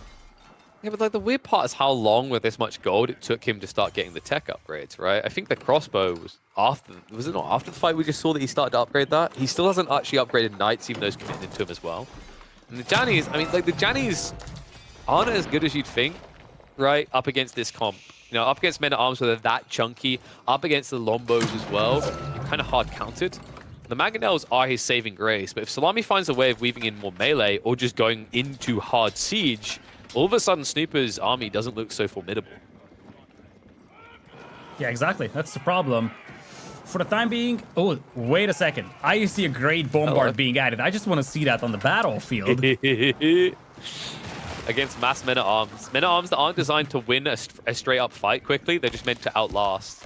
You know, it's like saying, well, you know, we are kind of like the plague. We'll be here when you're all dead and gone. Yeah, you know what? It was quite effective against the plague. A giant cannon, apparently. I don't know if that's true, but it is in this situation. Yeah, Man-at-Arms getting cleaned up rather easily over here. Now, it looks like it's going to be an infantry-focused approach for Snoopa. He's going for elite army tactics as well. These Man-at-Arms, they'll be to no use. They'll just get cleaned up. Are they going after the trade? The trade that if it's near a keep has 10 extra armor? Because that doesn't work. I think those well, I don't think. I know those traders are actually faster than the infantry itself. So what's the plan here, Snoopa? My God. Just like a fat kid chasing after someone who's run away with a cake. It's like, yeah, good luck catching me. It's just, like, honestly, they aren't even attacking. It doesn't even look like they're attacking the traders, right? It's that 10 armor. Remember, it's not just 40% movement speed. It's an extra 10 armor on these traders. Yeah. The only thing I can think about is that at least this forced Szalami to pull back some of his forces, allowing Snoopa to regroup. But it really felt like those units were just thrown away to open up cap space or population space. And possibly to just pull away some forces from Szalami. But in reality, they accomplished little. I don't get how, like, they get extra armor. Like, the movement speed, maybe, like, someone's saying, yala, yala, go faster, horses. Like, how do they not get extra armor? Ah, you know what it is? It's like evasion logic, Lidakor. Because they're 40% faster, they dodge. For sure. We all Because the love alternative is we have game. an actual... like, the alternative is we have an actual dodge mechanic in the game, and I don't think anyone wants that. Well, you could ask AoE2 people how they feel about it. They do have a dodge mechanic for one unit in there. That's true. But it's not RNG, right? Nope. Just like this shot isn't. It's like, you know what? You know what counters the idea of RNG? AoE! Boom, baby! Oh, now Elite Lancers are in, and once again, if those walls are breached for Snoopa, he's going to struggle cleaning up those Lancers. For now, he's going to hold this. He's actually making the gate. That could be a mistake. Wait. Szalami switched into mass healing. And he's got the big boy healing here, right? That's going to be herbal medicine. You can't kill them quick enough. Look at them. Oh, this is crazy. And look at the siege weapons. He's got 2 great bombards behind the trenches. And remember, he went for shutter triggers early. He wants to pick off the springboards of his opponent and then just dominate the battlefield with bombards that are just sheltered behind those layers of walls. Nice, look at that. Snoopa got into spear arrows just in time to lose the entire army. Fly, you fools! God, he's put hand cannoneers as well against greater bombards. Like, this is just, it's going from worse to worse. He only just got through the front line. And remember, folks, this is Snoopa's base, so he has defender advantage. He should have more military in these fights. But he doesn't. He's down to just 28. He has resources in the bank, at least food and gold. He's struggling for wood, but the biggest problem is that he's struggling for unit composition. Szalami's creeping up, bombards being set up, just one-shotting those buildings with a single volley. And that production won't last long for Snoopa. No, so he should put his bombards because they're about to make Snoopa homeless. Like, he's going to lose the military production to even put up a defense at this rate, if they can figure out how a gate works. That's a very important detail here. Are they trying? I see what it is. If we can highlight that. So when a mummy bombard and a daddy bombard love each other very much, they make a baby. No, baby bombard. They make a hand cannon. Wait, that's a sad story because in that situation, that's the parents killing the child here. Oh, I got grip. But anyway, castles are up. Szalami's going to start moving in, and the bombards are cleaning everything. And Snoopa, he'll have the he'll have the resources. He just simply won't have the production to push an army at this rate. Some raids attempted here by Snoopa, but those aren't even elite horsemen. At this point, he's just struggling for population. Szalami is pushing deeper and deeper. Infrastructure is getting rid of, and Szalami has infinite momentum here. He's 200 out of 200 population. At this point, he could even start thinking about deleting some villagers and replacing them with army. He's got such a large resource bank. He's having fun, Lidakor. Why rush? Right? It's an English player. When you get this late in the game, you get to do this to them. You take your time with them, right? You make them suffer, as they've always made us suffer. It's not apparent I hate the English. Struggling with population, and it's just a matter of time, you feel like. Now landmarks will start falling, production buildings started falling, and this is what I was referring to at the beginning. You can have the network of citadels. You can even have extremely high-powered hand cannoneers with that buff. Extremely high-powered longbows, premium units even. Point is that you will just slowly get destroyed by a never-ending flood of units. Szalami could be making any unit at this point, and he would win the battle because he has just so much more resources to burn.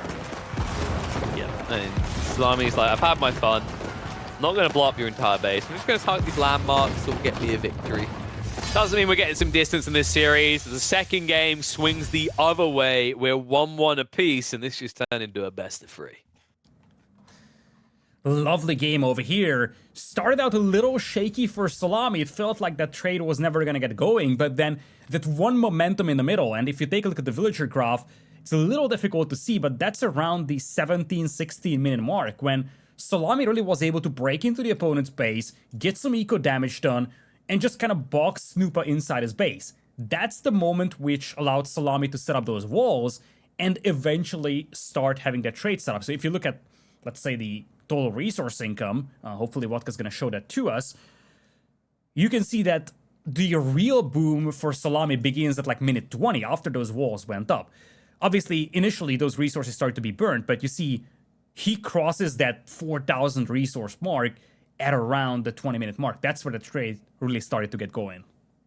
Yeah, it's kind of crazy. Like Snoopa knew it was going to be happening. He felt like he was prepped.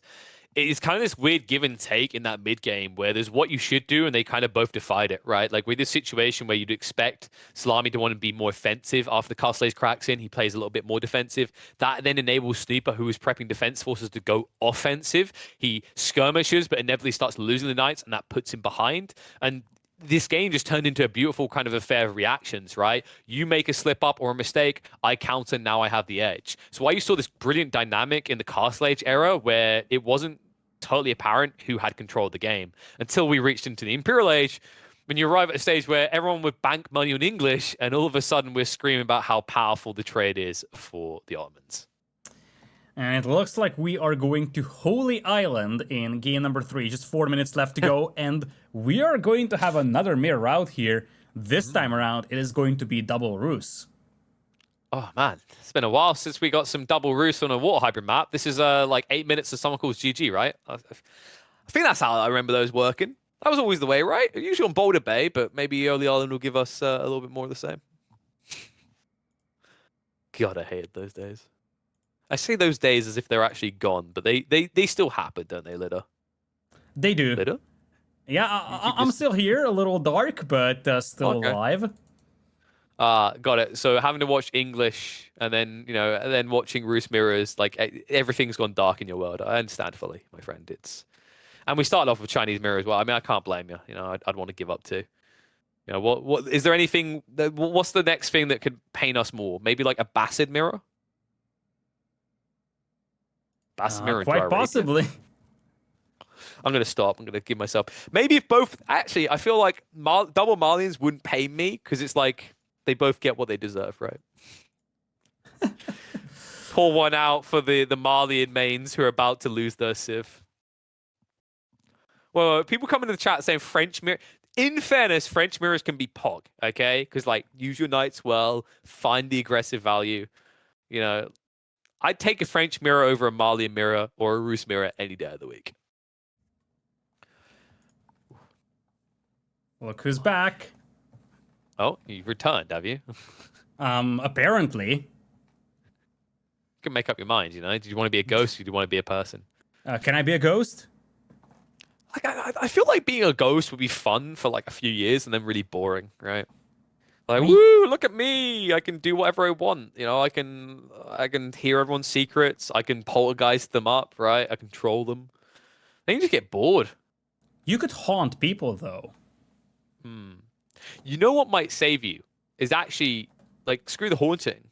Like, if you get bored, you can just sit down and watch Netflix with someone. They won't know you're there, which is kind of depressing. But you just watch TV or whatever. You don't have any control over what they're watching, but if you don't like what they're watching, hop to the next house, right? Problem is, like, eventually when Fallout situation hits and everyone goes boom, no TV to watch. What do you do then? I wouldn't want to be a ghost, man. All right, so hopefully no ghosts on Holy Island. Just 1.5 minutes left to go between Snoopa and Szalami. And based on the first 2 games, this could easily go to the distance. We could be seeing 5 games over here. One of these 2 players will qualify for Golden League 2. The other one is going to have to retry tomorrow, where an additional 24 players will qualify for the main event. Right. So if you see someone you really, really like, you're like, I can't believe they didn't qualify today. Don't worry. They've got a second chance. If you're like, I can't believe KillerPigeon didn't qualify, don't worry, I'm not going to try either one. If you're like, I can't believe Sassy went out, he's got another shot at it. If you're like, I'm a big Snoopa fan, I'm a big Szalami fan, who do I choose? Choose both. They can both still make it. You just have to make sure you're here tomorrow to see it. Indeed. And then the main event starts next weekend, and it is going to take quite a few weekends, so make sure that you have those marked in your calendar, because we're going to have 3 stages for Golden League, each with different settings to test the players' abilities to adapt to weird scenarios. And then, of course, the final players or final playoffs will be played on standard settings with the best of the best playing in them. I think they all got off lightly, to be honest. I saw the rule changes. I'm like, that's pretty mild. I appreciate what Percy done, but if I was in control of the call, I would inject my. You know what they've done with the show match at Wololo? Something similar. I'd inject myself as a third player, but I wouldn't play. I wouldn't cheat. Well, I would, but it'd be different. Every once in a while, I'd type a question in the all chat, a trivia question, and whoever answered quicker and correctly would get a bonus. Yep, you can tell that no one will play in my tournament, so absolutely hate me. I'll just get grilled on a YouTube video. Anyway, let's hop in. It sounds like it is time to get underway with our Roos mirror here on Holy Island in game number 3. This is side and best of 5 between Szalami and Snoopa. Yeah, we are going to have Szalami with the blue color, and on the other side, Snoopa is going to be in red. Both playing Roos over here, so it's going to be, once again, a matter of execution, a matter of small decisions being made. The last mirror that these two played was game number 1. That was a Chinese mirror, and that was won by Snoopa. Let's see if that plays out the same way. Roos, I wouldn't put them in the same kind of light that I put the Chinese there, right? Chinese in that matchup, the turtle won out. This feels like a kind of more offensive matchup. Very open battlefield, the potential for knives, the aggression onto water. Could be 20 minutes in, we've already crowned someone. Or it could be that we're just par for the course to get late game after late game after late game. For sure it could be. This is definitely one of those maps where you could punish initially, both on water and land. But we have also seen games that go very long, with trenches being dug, even if you have to wall all across the map, from the edge of the map all the way to the water. So don't think that this is gonna be a very short game by any means. This could easily go to 20, 30, 40 minutes even, especially with these two players playing. I'm just like thinking if someone wants to try and just go for outright night aggro off the bat of feudal. Like, I think it's actually a decent play on this map because of how far away your wood lines are. And typically, there are some civs that will prep racks to defend early on. I don't feel like the Roos are one of them. They can, but it will be a reactionary play after your knight has found some value. Let's take a look at the bounties, though, because that's going to be one of the bigger factors in this Roos matchup. How would you like to check the bounties? Well, I just, this was just a gentle poke at the devs of the UIs. Like, well, I would love to check the bounties. Shame we can't do this in the observer mode. Although, Vodka, our lovely observer, he knows the button. We are Do we live dare pressing game. the button? It's a live game, so technically we wouldn't ruin it, right? Okay, so Whoops. 140. Look at that. Oh, spoiler alert, this game at least goes on for 5 more seconds. All right, we're safe. So 140 on one side. Like, how are we looking on the other? How's Snoopa doing? I think Snoopa was a little bit ahead, right? Maybe? Well, we shall never know, it seems. All right, thanks. Yeah, just tease me like that. I see how it is. It's late in the evening. His name is Vodka. He's probably a few in. Anyway, so I'd assume it's going to be like broken down the middle, though. I'm not expecting anyone to have like a ridiculous surge. Typically, when you've got Roos mirrors like this and you're playing a water hybrid map, it's 1 scout anyway. So maybe someone has a slight edge of 10 or 20 gold because they found a deer stack sooner. But outside that, like, I don't think there's that many wolves on this map either. I'd expect it to be maybe 250. It shouldn't matter much anyway. Most focus should be on the water side, so the extra gathering rate for villages shouldn't really come into the equation. For sure. And look at that. Hold the phone. We are seeing a Kremlin being dropped over here by Szalami. Wait. Let's go. Okay, it's... Okay, I'm going to get flat for it. It's not as terrible as it seems on a water hybrid map. I agree. I 100% agree. Don't forget, folks, that's actually a wooden fortress. And at the end of the day, you want that wood income so that you can keep making ships. It's actually very reminiscent to what we have seen in the previous set with the HRE being used here. You buff your wood income using the prelate, and that allows you to push out more fish or potentially more navy. And that's the thing, right? Like, it's a mirror matchup, so small differences. Like, if you get an extra ship out because you saved 175 wood, and also on top of that, consider the fact that you've got access to additional wood drop-off sooner than your opponent, actually could be the game-changing play, right? It could give you the little bit of wiggle room to just push your opponent off water. And we've seen what happens when you get pushed off water, right? It's not a pretty picture. Yeah, it's also the defense on that wood line. Don't forget that. Because as much as the focus is going to be on the water, most likely at the beginning of this game, you cannot count out the opponent potentially probing your wood line with a couple of knights. And having the Kremlin out there is also going to give that defense to that wood line immediately. So there is that to it. But as you said, this game or this matchup, Rus versus Rus, it's a matter of small differences. Now, this time around, it's actually going to be a pretty big difference in the strategy approaches. Golden Gate versus Kremlin. And 9 people rushing that Golden Gate up. Snoopa knows he needs to play catch-up here. Won't be aggressed on the opening, but Szalami will have a military advantage, right? He should be able to get his first naval boat if he wants to. But instead, we're living in peace land here, actually. Szalami, I think he's playing the PvE version of the game. He doesn't realize that this is a game of war. Yeah, for the time being, he's playing this one very defensively. First combat ship just now coming out. Now, I'm curious how much he wants to invest into water. Because the thing is that we've seen this a couple of times, that water can be, to a certain extent, a bait. Yeah. I think not entirely on Holy Island. Like, maps like Golden Heights, 100%. Yep. But, like, even if you pivot on Knights, like, 1 or 2 Knights is not going to end the game. I like it as a flirtatious element to your strategy, but water should still be a prime element, unless you're a TC booming Civ, which Rus used to be, not so much these days, especially if you're going for a Kremlin build. I think what I'd like to see from Szalami is I probably would have liked to have seen, with this type of opening, typically you would win Golden Gate to get stone, to get in placements. And then you play kind of turtley and just fish. But he doesn't have that option, so now he has to kind of go all in ultra aggressive on the water side. The weird part is he's actually behind Snoopa at all stages when it comes to pushing Navy. Yeah, for the time being, it looks like it's going to be a defensive approach from Snoopa, just having his combat ships left at home. Ecos are dead even, so far we're not seeing a massive boost in Szalami's Navy or fishing economy either from the Kremlin. Yeah, I'm wondering what the play is here. Like, is Szalami thinking about a fast castle type build? Is it just kind of feigned water? Like, you know, he builds enough to defend and then makes his way up? It could be a viable build here. You can see on the other side, Snoopa is all in. He hasn't even got any gold to work with. Yeah, I'm liking this for Szalami. He's mining gold, but he's not investing those into combat ships. He only has a few navy, really just to poke around and kind of feign a naval presence. On the other side, you take a look at Snoopa. Oh, there it is. Oh, no. Oh. It was such a smart idea, but it gets scouted out instantly. So Snoopa should probably be prepping a Rax to defend. He could alternately go Knights himself, and then after he counters this, go offensive. But given the fact that this is right next to your base, the more logical play is probably to get a Rax. Yeah, but that's the problem here, right?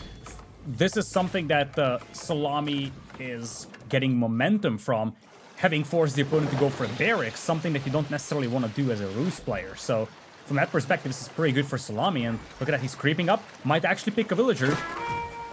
Nice snipe. Now he needs to defend this. There's a lot of ships against him though, so he might just have to back off with the villager before it gets sniped. We'll cancel it. Understand, there's no way he's getting that up, so he keeps all the wood for himself. Now, Szalami has this advantage if he gets an extra dock up, where because he's gathering gold, he'll always be able to hold hostage this idea of demo ships. And that's where you can actually kind of be lean with how you flirt naval, right? You don't have to push everything there, and instead you can save something back to either go land defensive or go castle age. Now this is an interesting position for Szalami to be in, because oftentimes you would pressure the opponent's gold mine to halt their navy production, but that's not something that you can do here because Snoopa isn't even mining gold, he's just getting gold from the Golden Gate. So it's not like those knights that he's going to aggress with will stop the navy production of Snoopa, and because of that, this could be dangerous for Szalami. He's outnumbered on water right now. Also, that back stables play that seems really good from Szalami is actually really bad because he didn't know he was scouted. So he's going to build enough knights that this Rax plus Spearman investment from Snoopa is not bad.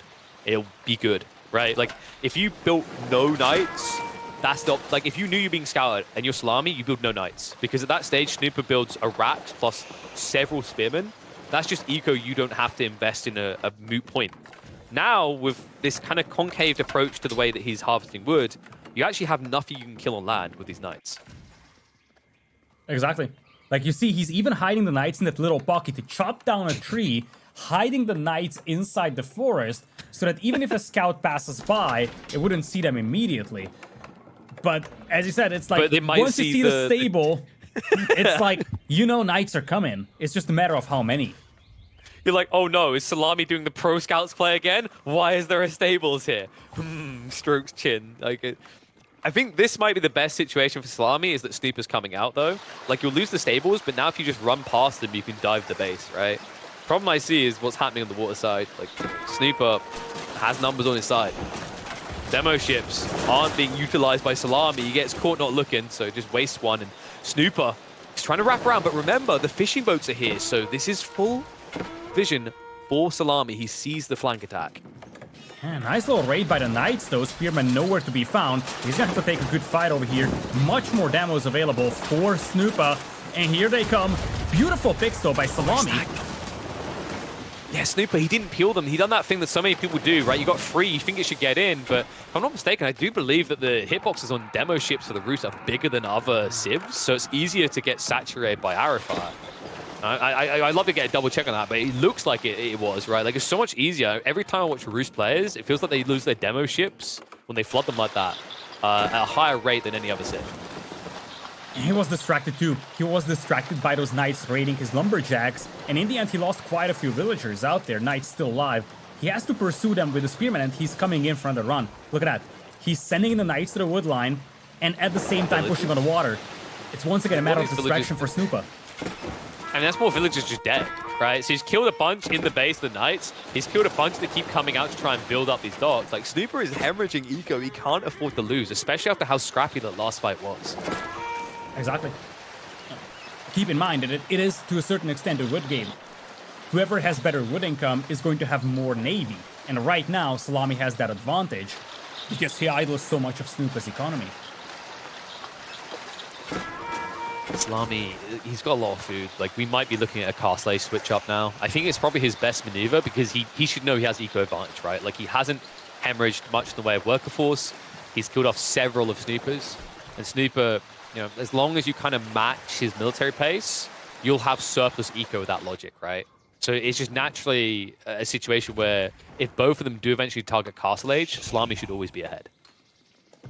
Exactly. Szalami is also mining quite a lot of gold, so he could be thinking about Castle Age in the next 2 minutes or so. Depends on how aggressive Snoopa approaches this, because it looks like we are going to have another clash. This time around, Szalami wanted to flank with the demos, but he gets spotted, has to pull them back. That's 5 demos as well, so Snoopa has to be full attention on this fight here. Exchange will begin.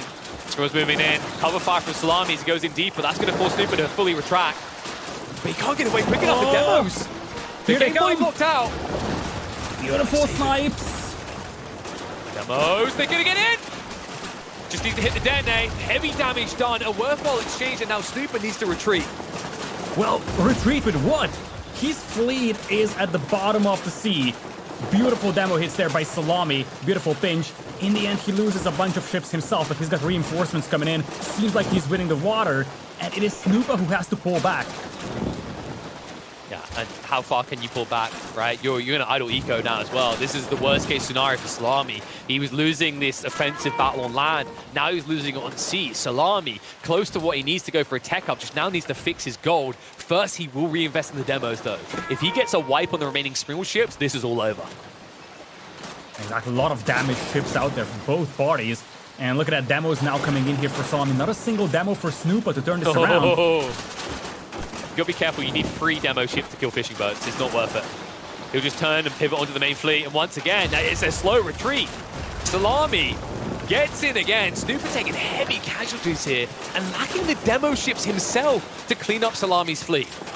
Oh, beautiful demo by the dock. That could be the game changer. 2 more coming. 2 more. Oh, that's it. That's it. That's everything. Rus on Rus, and you have no fishing. Szalami has that box ticked. He has every box ticked, so Snoopa does not wait around. GG gets called. Szalami will be king of the Rus. It's all the demo ships, really.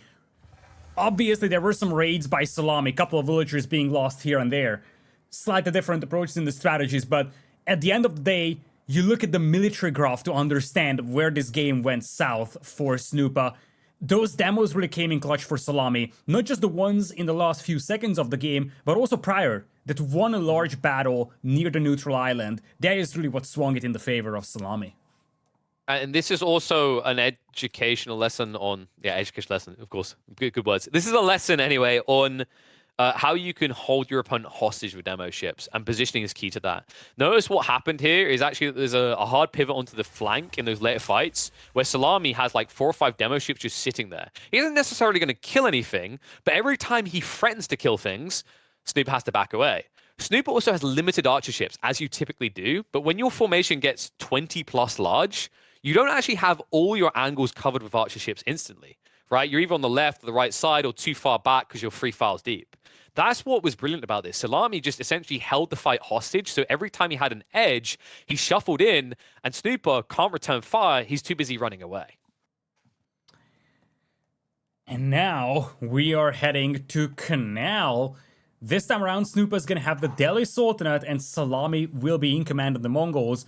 Quite notably, Szalami hasn't used his Delhi just yet, and we know that that is his favorite civilization by a mile. So, should this set go to 5 games, Szalami will have his #1 civilization available for game number 5. That would be Dry Arabia, by the way. Yeah, and then you have to ask, well, what does Snoopa counter with, right? Like, is there anything he can counter with against the Delhi in that situation? Because Delhi are still incredibly potent on Dry Arabia, probably like, you know, top 2, top 3 in most pros' eyes, if not #1. A lot of them still think it's a broken civ. And by the way, this is before the upcoming patch where the feudal age is going to get nerfed, but the castle age is going to get buffed, so Delhi will still remain on top. It's a pretty spooky situation to be in with Snoopa. And Snoopa, you know, you're in a situation where you're on the defensive, you're going to end up there on Dry Arabia anyway. All you can do is focus on Canal. And this is a matchup where I actually favor the Mongols. I think their approach around the riverside and their ability to kind of move out with early spearmen and torch down docks potentially and set up outposts puts them ahead of the Delhi. In fact, don't be surprised if you see Szalami, despite how the meta is all about going for Silvertree, choose to go for the Deerstone instead. In the meantime, big shout out goes to Angelica for dropping in the raid of 175 people, as well as all the people that have subbed during the previous games. We're up to 223 subs today, massively exceeding the goal that we have set for today. What I'm hearing is we're just one off an even bigger exceeding of the imagined goal. You guys are absolutely amazing. Just keep it coming. Keep it rolling, all right? We love to see it. EGC give a lot back to the community, so if you do have a sub, be sure to use it. Especially if you have a Prime, okay? A Prime. Holding on to a Prime doesn't make you like Optimus out of Transformers. Holding on to a Prime just means you're missing out an opportunity to, for free, because you've already got Amazon Prime, get your hands on ad-free viewing experience for a channel of your choice, as well as some banging emotes. So drop that Prime if you haven't already, if you're sitting on it. Some of you probably don't even know you've got it. If you've got Amazon Prime, which most of us do, most of us even forget to like unsubscribe to it, you do have access to a free sub here on Twitch. And any support is supporting EGC directly, and that will allow them to push out more tournaments just like this. Yeah, speaking of this tournament, we do have weeks of action coming up here with 3 stages for Golden League, each with different settings, as well as one final playoff coming up in the next weeks. So make sure that you mark it on the calendar. It is 15 GMT every single day for the coming weeks on Saturday and Sunday. It's gonna be a fun 1KP. Last Golden League, one of the most watched events of the history of Age of Empires 4. We hope to have an equally entertaining Golden League 2 here. Fingers crossed, you know, and we got a mixture of everything that people want, right? So whether you're kind of like old school competitive, I want my vanilla normie experience like we got in the qualifiers, that comes around later on the tournament. The midsection is really kind of a trials and tribulations thing. Can you overcome challenges we throw at you? Because we've got 3 interesting modes essentially to play out over the next several weeks, from the first round where you won't be able to build stone keeps, stone walls, or stone towers, into the second round where you'll have double the starting villages, into the third one where you won't be able to pick the most popular civs. You know, the goal here is whoever comes out on top, if they want a chance of coming out in your kind of vanilla style in the finals, they need to prove that they can adapt and overcome any obstacle on the way. And the only way you'll be able to catch that is if you are subscribed here, or at least follow. Minimum follow here on the Twitch side, subscribe on the YouTube side as well, and subscribe here if you want to make sure that you don't waste time watching ads through that whole experience. But we're done with the shilling of you needing to get your Primies. Right now, I need prime time video gamer, which is why we're going to be hopping in for map number 4 between Szalami and Snoopa. Szalami on match point. He has the Mongols in command, and on the other side, Snoopa is going to be playing with the Delhi Sultanate. But don't forget, folks, if this set goes to game number 5, Szalami still has his #1 civilization, the Delhi, available, and the last map would be Dry Arabia. So even if Snoopa takes this game, it's gonna be an uphill battle in game number 5, but first step for him to have a chance of turning this around is taking this game. He has won game number 1, and now Szalami has 2 straight. Let's see what he can do here with the Mongols. Oh, Szalami getting a little bit of a rough spawn on the opening, actually. And an odd one at that, actually. So for one thing, he got 2 gold veins on his starting island, but I think they were at the maximum distance on the edges, which means he couldn't have like some kind of nice close to the wood line set up for his TC.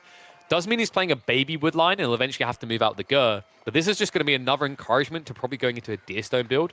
The reason why I rate Deerstone so highly on this map, Silver Tree's kind of a bait. I don't think you need to aim that deep. Deerstone, if you're up against aggro civs like the Delhi, will allow you to set up 1 outpost and use your spearmen flexibly because they'll get the YAM network movement speed.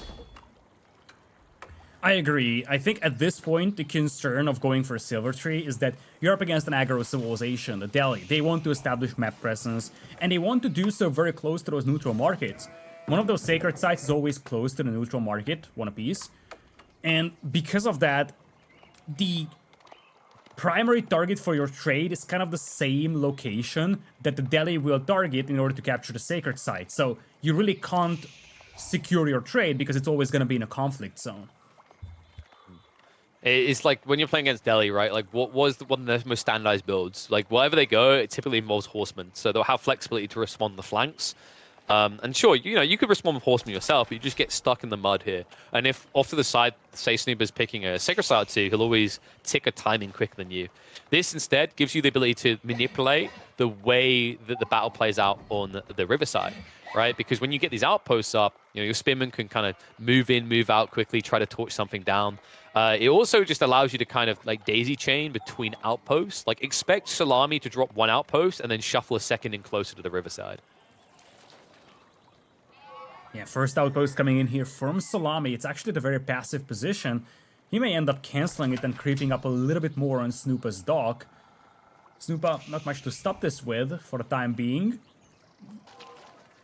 Yeah, the fishing boats don't actually have the best of range, right? Like, I actually think you could get very close to that dock without any harassment your way.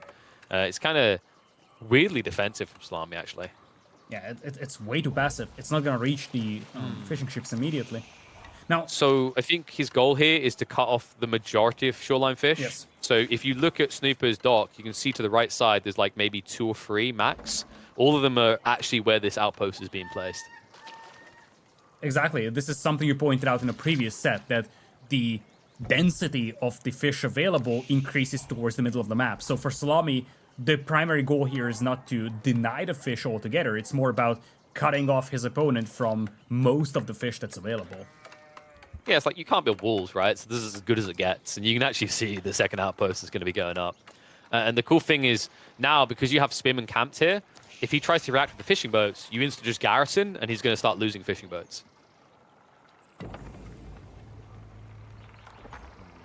Cool thing as well, by the way, is that Szalami can technically get a quicker feudal timing because he ignored fishing altogether. It's kind of wacky to think that someone's gone 4 spearmen, double outpost, and they haven't burnt anything down as the Mongols, and they should still arrive quicker in feudal age than the other player. Yeah, for sure. Indeed, Szalami is going to head to feudal age just now. Whereas on the other side, Snoopa is actually yet to go up. Ooh, look at that. Fishing ship being pulled here, but you gotta be cautious. You don't want to lose that. Bit of a misstep here by Snoopa, not picking the villager, but losing the fishing ship.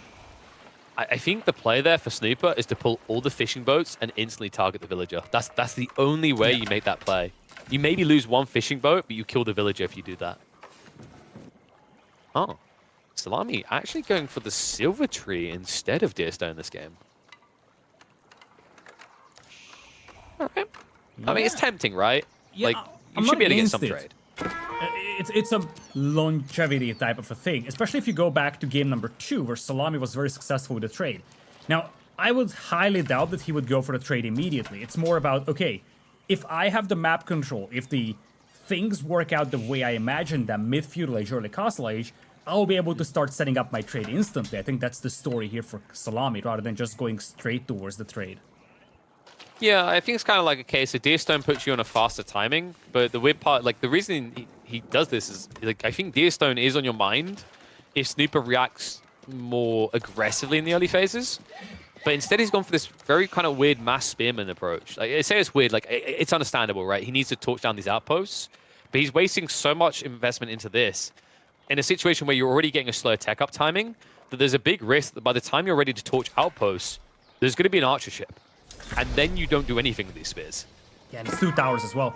One of them is garrison, the other one isn't, but arrow slits are coming for both. Villager will garrison into the other tower, so you really can't destroy this in time. Spearman will be picked off before that. Even with the healing coming in, that Scholar lagging behind a tiny bit. A Scholar that's on his own, so who heals the healer?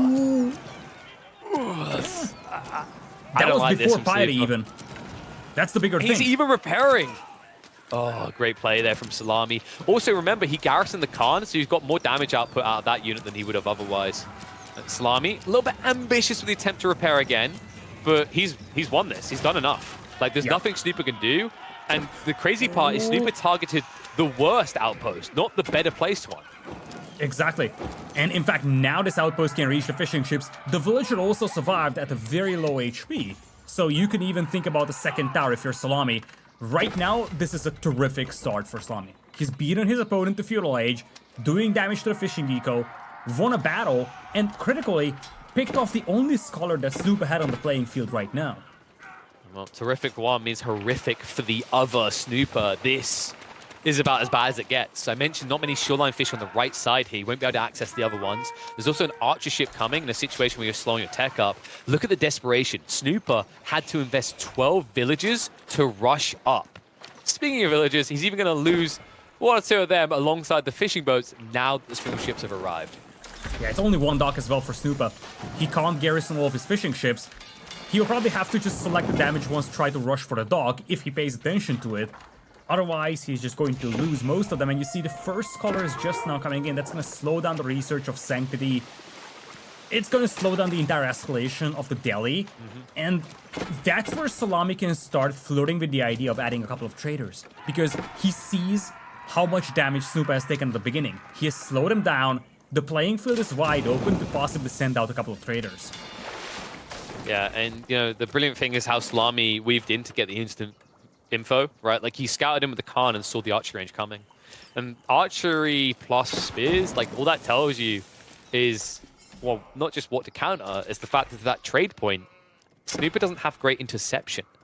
Even if he arrives on the north side to try and block you out, you just trade for the south side. Like, you just kind of pivot back and forth in between, and Snoopa has no quicker way of countering that. Yeah, now Snoopa's gonna wall off the sacred sites on the north and the south, but he's yet to get a Scholar out there to capture them with. And even if he does, there are a couple of spearmen lurking by who try and intercept that. That was a long-range torch throw! Look at that! Kobe! Oh, a beaut there. I love the fact, the detail, like, oh, it survived, and then the Khan shot. The pitiful, no-damage arrow finishes it off. I mean, you're down to 3 fishing boats. This is where Szalami is just going to get out of control. I think he set up double dock, if I'm not mistaken. So he's using the, you know, in Canal, like, getting one side of the river is kind of important, Lidakor. Szalami is farming both sides of the river. Yeah, it's crazy, right? Archers are now out, so at least they will clean up those spearmen, but notably those spears also denied the berries for Snoopa, so as much as the fishing eco wasn't great for Snoopa, his berries were also denied initially. He's just now getting going with things, but Szalami is already returning the first trip of gold with the traders, and I think he has like 6 of them out already. And look at what he's making. It's your favorite one. Mangadai on the way. I'm surprised by this, though, because Snoopa's revealed archers. Yeah. Like, it gives him flexi, right? So he can play away from the archers. I think the goal here for Szalami is he's realized how lacking the resources are in this map and how quickly Snoopa's going to be forced to, like, chunk away at a single area with everything. So he's looking for, like, one foul swoop with, like, 8 to 10 Magadai, a drive-by, essentially, that kills the entire economy. And, you know, if he times it right, around 14 minutes, he'll achieve exactly that. Okay, so it wasn't a second dock. It was mass villages. I love it.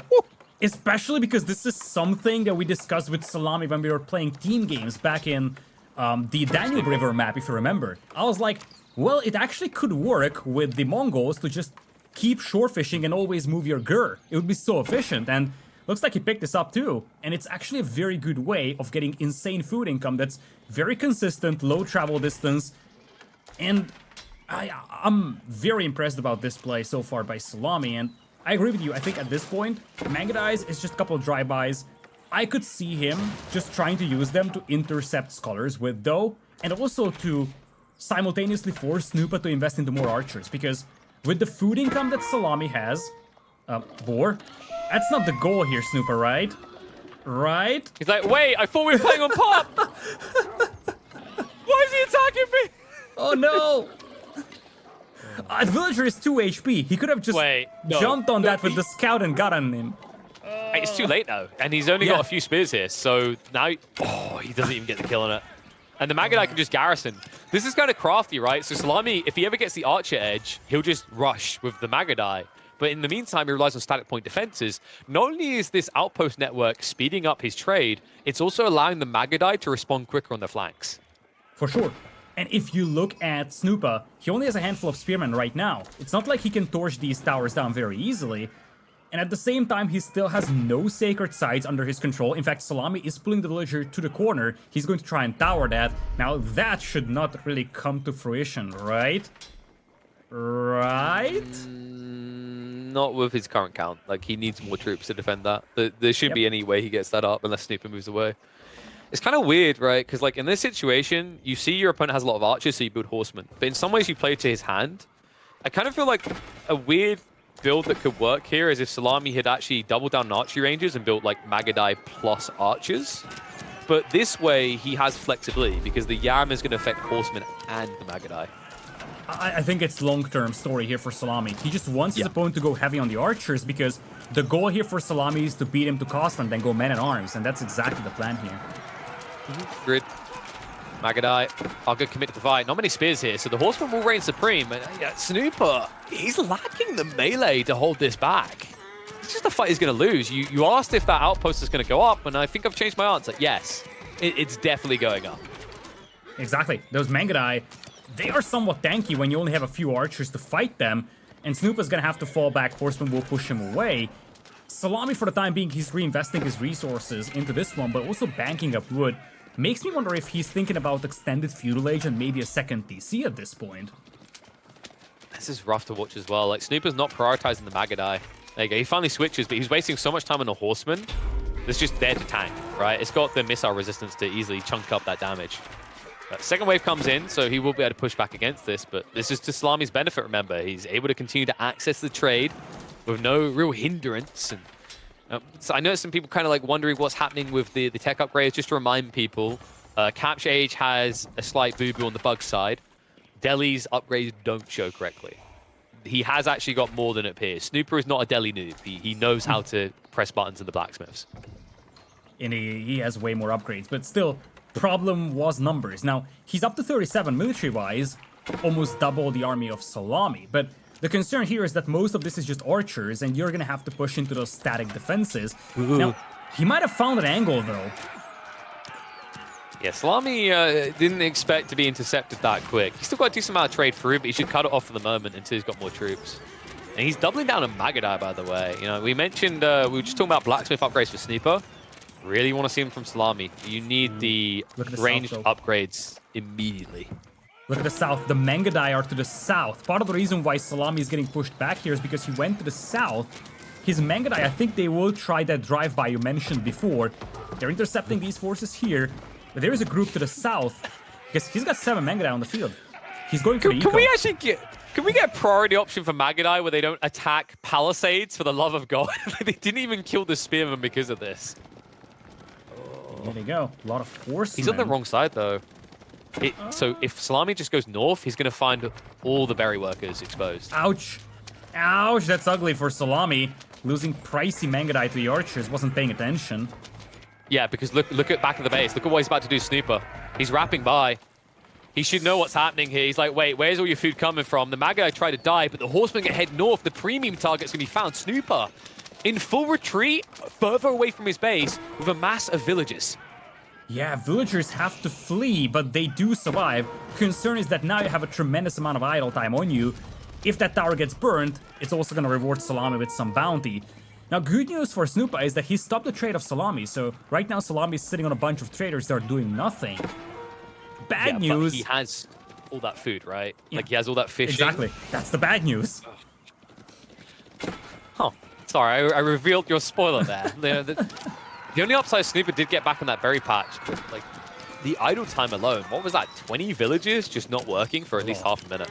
And 15 inside this town center as well. Lumberjacks. Actually, this is getting more concerning than that. He's out of wood inside his base. He's gonna have to move out, and his entire lumberjacking eco is just fleeing for their lives right now.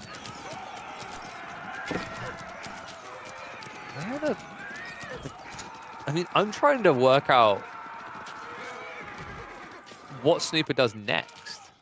Like, he's got berries for the time being. You mentioned the wood, and I'm looking at the spawn. Like, the problem he has is kind of everything pushes you north, and that makes you predictable to Szalami. So you have two choices. You either A, like, fully surrender south to guard north, and then he just trades. Or B, you spread your attention to try and shut down his trade, and then he just keeps raiding your eco with his cavalry gone. Or C, use the passive gold income coming from those two sacred sites to get to Castle Age and possibly build up a military lead to secure those resources. He's gonna have to be fast though, because look, Szalami's not far off himself. Like, so he will have the edge on Castle Up, but it's gonna take time to get his tech upgrades. Yes. Still, this doesn't fix his wood issue, right? That issue is still on the table. He also just shifted his military south. If Szalami realizes what just happened, he can brutalize the north side of this map again. And he will. I think he sees the sacred site being capped. Natural reaction is, okay, he probably is protecting the scholar with something, or he's gonna try to hit my trade that's going to the south. I can push the north, and that is insufficient space in those towers for villagers. Quite a few spearmen nearby, but you could take this fight if you're Szalami. Yeah, you just have to skirt it, right? Use the Magadai to whittle them down. In the meantime, Horsemen are going to commit onto the outpost. Now, remember, trade is happening behind this. We just saw Szalami was standing down about 12 traders. That's going to be a huge boom at the beginning of Castle Age for Szalami. Actually, halfway through their trade route, tech up does complete. Spearman numbers, I'm not impressed right now. The Magadai can easily clean you up here. Yeah, oh, Wait, look at that. Oh, no. Horsemen finding premium targets over here. I mean, the hard commitment there. Like, sure, the Magadai are going to be traded out, but if you're Szalami, you're happy with this. There's going to be next to 0 military left over. Tech up's complete, and now look at what Szalami's prepping. It's a mass men-at-arms shuffle, something that Snoopa has not prepped for because he himself was going into heavy cavalry. Yeah, now that's gonna give an edge in mobility to Snoopa initially, so he could try raiding those traders, but as you said, for the time being, this is a fine trade for Szalami because as long as Snoopa doesn't have an army, he can't really move out of his base and threaten that trade. The problem is he doesn't even really know the trade's happening right now, right? I think he maybe saw them shuffle by the wall if he's lucky, but he also doesn't have the troops to react to it. Eventually when he has lancers, that can kind of do the business, but they might be distracted with the main battle. Huh. Szalami, though, how are we looking? Like, gold now being picked up. I think he's trying to play into relics himself. His next step usually for a Mongol player, but as we see, Snoopa's going to beat him to the punchline. You know, Snoopa is sending the Lancers to the south. Keep in mind that he saw the walls being broken through, and he also walled off the northern trade post. He knows that there is trade going to the south. Volo isn't going to connect, and that scholar should be intercepted by the horsemen. But yeah, Lancers are being sent south, so Szalami could once again be denied from the trade. This is like one of those moments where someone, like, you know, that they're being about to be attacked by a pack of wild dogs, like, no, bad dogs, stupid dogs. And the dogs, like, stop for a second. Like, ha, it worked. And then all of a sudden, they just maul you to death. It's really depressing seeing how easily you're going to lose out on a relic like that. And he knows it's going to be in the clock, right? Like, they've both got dynamic comps. And naturally, Mongol players, when they reach Castle Age, because they have so much extra gold due to the step readout, Szalami, you have a lot of extra gold right now, they tend to start building monks themselves, shamans, to pick up those relics. Yeah, they will need to, because Snoopa is gonna be on 4 sacred sites in a second. Oh, look at the right side, though. That could be big. Yep. I think it's a raid. He broke through. He's rushed past the wall going up. Yeah, walls were just too late. Maybe you can snipe a few villages here. There's enough to be able to safely garrison. Knights, in the meantime, have started to intercept on the left side, so trade should slow down unless Szalami is quick to react. You have to start thinking about longevity in this game, like who has that kind of flow, who has that high ceiling. You know, trade going on, Szalami should be confident. Remember, because you're playing the Mongols, you have no way of walling off, so no way of stopping these Lancers. Exactly. On the other hand, though, this army is going to get cleaned up by the men-at-arms. Now, they'll be buffed by the Yam, or will they? Is that the deck is not in for Szalami? It's on the way. It's half complete now, so a little bit of time until he's actually got that nice little buffer there. In the meantime, Snoopa continues to kind of exploit that factor and dive deeper with the crap tier army he doesn't want. Answer numbers are looking really good for Snoopa as well. Like up to 13 at this stage. Szalami is now only pivoting into spears. I feel like Szalami could be in trouble here. He's up by 20 eco, but look at where that eco is. It's trade that's about to be raided / denied by Snoopa. Now, where is Snoopa's gold coming from? It's all passive. He's got 3 sacred sites, non-stop working. Now he's also bringing in relics, and Szalami could be cut off from his trade in a second. Snoopa, he won't be cut off from those sacred sites anytime soon. No, I mean, the bigger question for me in my mind is like Szalami. You saw your opponent wasn't really pushing many archers anymore. He wasn't even upgrading them. Why men-at-arms mass over more Magadai? Like, this to me is the point in the game where Magadai are going to be most impactful for you. You know, the Lancers get kited out. They can't ever reach you. Your damage increase allows you to pierce through, and you can even shred these villages when they're out in no man's land.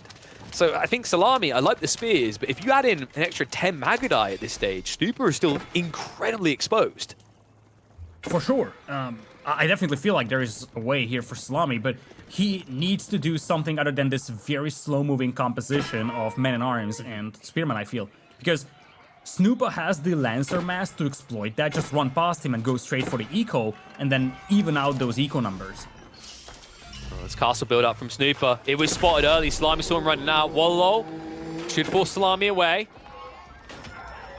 When he recommits, it's going to be too late. The amount of villages Snoopa has out here, not only does this actually secure the sacred site, it gives him much needed food access with that deer stack. Exactly, and don't forget, village fortresses could be a thing at some point, once again helping Snoopa to catch up. I feel like momentum is shifting very rapidly in the favor of Snoopa. Szalami is going to try to get that market back once again to the south, but now you have a keep in the middle, and the shorefish is also slowly disappearing, so that insane food income that Szalami had for quite a while is going to get weaker and weaker. And the walls are back up. Remember, it's the Delhi. They don't need villagers out here to build it up. Anybody can do it. So let's go slow down the trade again. Szalami, he's finally going back into his Magadai, but now, as you mentioned, with the shoreline fish drying up, how many can he really afford? Yeah, it's also a matter of gold. Now, looking at Snoopa, he also has his own struggles. As you see, food income is rather lackluster. He really needed that patch of deer.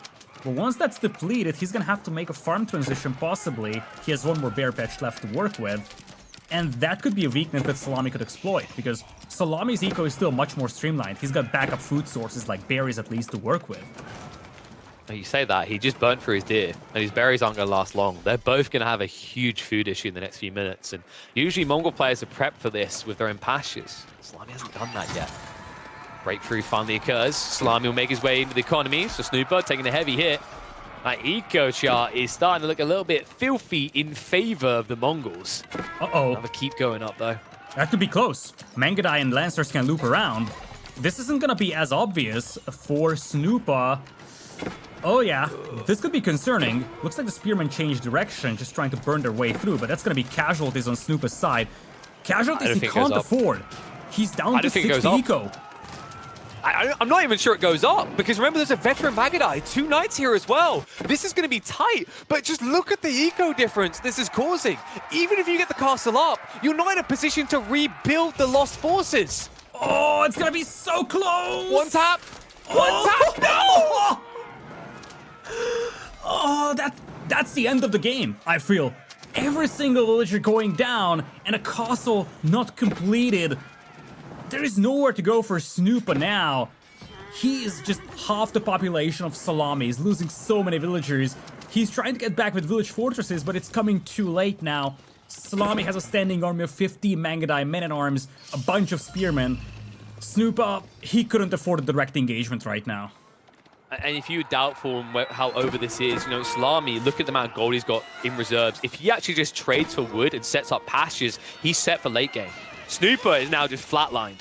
Village fortresses are still, what, 3 minutes away at least? He's running out of food patches to take. He's going to need a farm transition. He can't access wood on the north side. There's limited clusters on the south. Snoopa, his percentage chance of winning this is actually taking a dive as the minutes go on. Exactly. Szalami has his trade back, and Snoopa sure think he still has 3 sacred sites and 2 relics, but he has lost about 30 to 40 villagers in the last moments. Like you see, Szalami has killed overall 40 workers. I think at least 70% of that has happened in the last 2 minutes. Yeah, and of course, you know, Snoopa, like a lot of these workers dying, right? Like, there's plenty of villages to go around the Mongol Empire. It feels like they seem to be never ending at this stage. And now, it's been never-ending things. The cavalry comp for Szalami is starting to resurge again. More Lancers, more Magadai being added in, and this commitment by Snoopa feels weak. There can easily be a reaction, or instead of defending, why is the reaction not offensive? He'll head into the base of Snoopa instead. In fact, at this rate, he might end up with enough torches being bared to end the game. And look at that, reinforcements getting caught by the combat ships there as well. And Szalami knows that this is desperation for Snoopa. There is no other reason to dive with the men-at-arms and crossbows in such a situation. He knows fully well that if he cleans that up, it's likely game and set. He could even build a few rams. He feels he needs to go faster. But honestly, with as many men-at-arms and spears, I think you just commit the torches. Yeah, it's not going to take too long. Man, is he really trying to turn this into a race? I don't know about that with one dog. I have my doubts. Especially with the step rate out being miles away. Oh my god, you know what feels worse? Is like, look at Snoopa's castle network. It's like he's set up for village fortresses, and we're still 2 minutes away from it being completed. Yeah, it just feels sad. He's trying to reboom in the middle with the farming eco, but that's not gonna happen because you're just going to lose the landmark victory condition.